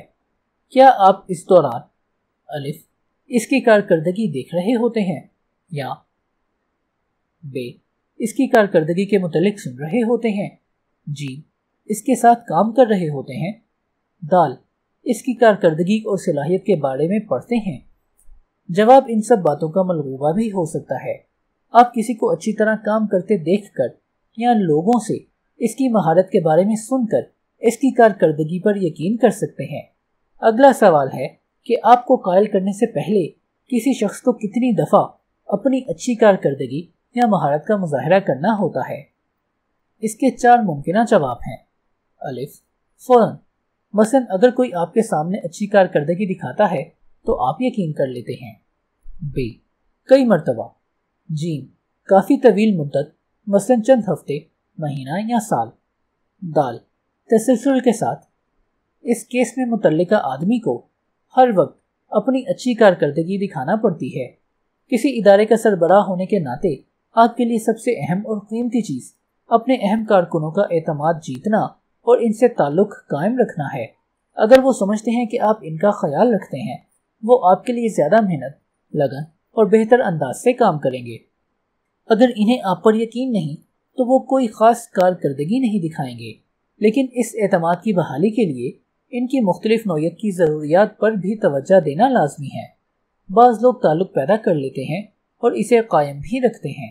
اگر انہیں احساس ہو کہ آپ ان کا خیال کرتے ہیں اور ان کے معاملات میں کوئی گڑبڑ نہیں کرتے، تو آپ ایک زبردست تعلق پیدا کر لیتے ہیں جو کسی شدید نوعیت کی گڑبڑ کی صورت میں ہی ختم ہو سکتا ہے۔ ہر کسی کے ساتھ یہی صورتحال نہیں ہوتی۔ بعض کارکن اس سے زیادہ کے خواہاں ہوتے ہیں، چاہے وہ محض شاباشی ہی کیوں نہ ہو۔ پسندیدگی کا تحریری اظہار، لوگوں کے سامنے تعریفی کلمات یا کسی اہم کام کا تفویض کیا جانا بھی اسی ذیل میں آتے ہیں۔ وہ اتنے ہی وفادار اور ذہین ہوں گے، مگر انہیں دوسرے لوگوں کی نسبت زیادہ تصدیقی عمل چاہیے۔ انہیں باہمی رشتے کی مضبوطی کا مزید ثبوت چاہیے ہوتا ہے، جیسے کوئی بھی اچھا سیلز مین ایک دفعہ کسی چیز کو فروخت کرنے کے بعد جان جاتا ہے کہ اس نے اسے ہمیشہ کے لیے اپنا گاہک بنا لیا۔ بعض لوگ خریدنے کا فیصلہ کرنے سے پہلے 2-3 دفعہ چیز کو دیکھتے اور جانچتے ہیں، اور بعض لوگ ایسے بھی ہوتے ہیں جو خریدنے کے عمل میں مہینوں لگا دیتے ہیں۔ ظاہر ہے سیلز مین کا پسندیدہ گاہک کون ہوگا؟ کیا وہ شخص جس نے آپ کی چیز چند سالوں استعمال کی ہو اور آپ جب بھی اس سے ملیں وہ آپ سے پوچھنے لگے کہ میں اسے کیوں استعمال کروں، اور ہر دفعہ آپ کو اس کے فوائد گنوانے پڑیں؟ ذاتی تعلقات میں سلسلہ کچھ زیادہ شدت کے ساتھ اسی طرح چلا کرتا ہے۔ بعض لوگوں پر آپ اپنی محبت ایک دفعہ ثابت کر دیں تو یہ دائمی سمجھی جاتی ہے۔ بعض دوسری طرح کے لوگوں کے لیے آپ کو روزانہ اپنی محبت ثابت کرنا پڑتی ہے۔ ان میٹا پروگرام کی آگاہی کی اہمیت یہ ہے کہ ان سے کسی کو قائل کرنے کا گیم پلان فراہم ہوتا ہے۔ آپ کو شروع میں ہی معلوم ہوتا ہے کہ اسے کس طرح قائل کرنا ہوگا، اور آپ ہر دفعہ الجھنے والے شخص کو قائل کرنے میں پریشان نہیں ہوں گے، کیونکہ آپ کو اس سے اس رویے کی توقع ہوتی ہے۔ آپ نے پیٹر کے اصول کے متعلق سنا ہی ہوگا۔ یہ نظریہ کہتا ہے کہ تمام لوگوں کو ان کی نااہلیت کی سطح تک ترقی دی جانی چاہیے۔ اس کی ایک وجہ یہ ہے کہ آجر عموماً کارکنوں کے کام کی حکمت عملیوں کے بارے میں بے حس ہوتے ہیں۔ بہت سے لوگ باہمی تعاون کے ماحول میں بہترین کام کرتے ہیں۔ وہ فیڈ بیک اور باہمی تبادلہ خیال کی آسانی کی بدولت تیزی سے ترقی کرتے ہیں۔ کیا آپ انہیں ان کے اچھے کام کا انعام کسی نئے خود مختار کاروبار کا انچارج بنا کر دینا چاہیں گے؟ ہرگز نہیں، کیونکہ آپ ان کی ذہانت کا بھرپور فائدہ اٹھانا چاہتے ہیں کہ اسی سطح پر آپ کو ایک آدمی رکھنا ہے، بلکہ اس کا مطلب یہ ہے کہ آپ کو انہیں ایسی ترقی اور نئے کام کے مشاہدات کا موقع دینا چاہیے جس سے ان کی ذاتی ذہانت کا بہترین استفادہ ہو سکے۔ اس طرح قربت کی حکمت عملی والے بہت سے لوگ کسی ٹیم کا حصہ ہونا چاہتے تو ہیں، مگر وہ اپنا کام خود ہی کرنا پسند کرتے ہیں۔ کسی بھی ادارتی ڈھانچے میں ایسے کام ہوتے ہیں جو تینوں حکمت عملیوں کی افزائش کر سکتے ہیں۔ البتہ یہ جاننے کی لگن بہت ضروری ہے کہ لوگوں سے بہترین کام کیسے لیا جا سکتا ہے، اور پھر انہیں اسی طرح کے کام میں لگایا جائے تاکہ وہ آگے بڑھ سکیں۔ یہ باب ختم کر لینے کے بعد لوگوں کے میٹا پروگرامز کو معلوم کرنے کی مشق کیجیے۔ ان سے پوچھیے آپ تعلقات میں کیا چاہتے ہیں۔ جب آپ کوئی کام کامیابی سے کر لیتے ہیں تو آپ کو کیسے پتہ چلتا ہے اس مہینے کے کام میں کیا باہمی تعلق ہے؟ آپ کو قائل کرنے کے لیے کسی کو کتنی دفعہ اپنی کارکردگی دکھانا پڑتی ہے؟ اپنے پسندیدہ کام کے مشاہدے کے متعلق مجھے بتائیے، اور یہ بھی کہ وہ آپ کے لیے اہم کیوں تھا۔ جب آپ سوالات کر رہے ہیں تو کیا سامنے موجود شخص آپ کی طرف متوجہ ہے؟ کیا اسے آپ کے رد عمل میں دلچسپی ہے یا اس کا ذہن کہیں اور بھٹکا ہوا ہے؟ ان چند سوالات کے ذریعے آپ زیر بحث میٹا پروگرامز کو کامیابی سے معلوم کر سکتے ہیں۔ اگر آپ کو مطلوبہ معلومات نہیں مل پاتی تو نئے انداز سے سوالات دہرائیں، یہاں تک کہ آپ صحیح نتیجہ اخذ کر سکیں۔ اس کتاب میں موجود ہر چیز کی طرح میٹا پروگرامز بھی 2 سطحوں پر استعمال ہونے چاہیے۔ پہلی سطح پر چیزوں کی جانکاری اور دوسروں کے ساتھ اپنے ابلاغ کے آلے کے طور پر، جیسے کسی آدمی کی حرکات و سکنات اس کے بارے میں آپ کو لا تعداد کہانیاں سناتی ہیں۔ اسی طرح اس کے میٹا پروگرام واضح طور پر بتا رہے ہوں گے کہ وہ کن چیزوں کی طرف راغب ہوتا ہے اور کن چیزوں سے خوفزدہ۔ دوسری سطح پر یہ ذاتی تبدیلی کے لیے بطور آلہ استعمال ہوتے ہیں۔ یاد رکھیے، آپ کے رویے ہی آپ نہیں ہیں۔ اگر آپ کوئی ایسا پیٹرن چلانے کے خواہاں ہیں جو آپ کے خلاف کام کرتا ہے تو آپ کو صرف اتنا کرنا ہے کہ اسے تبدیل کر ڈالیں۔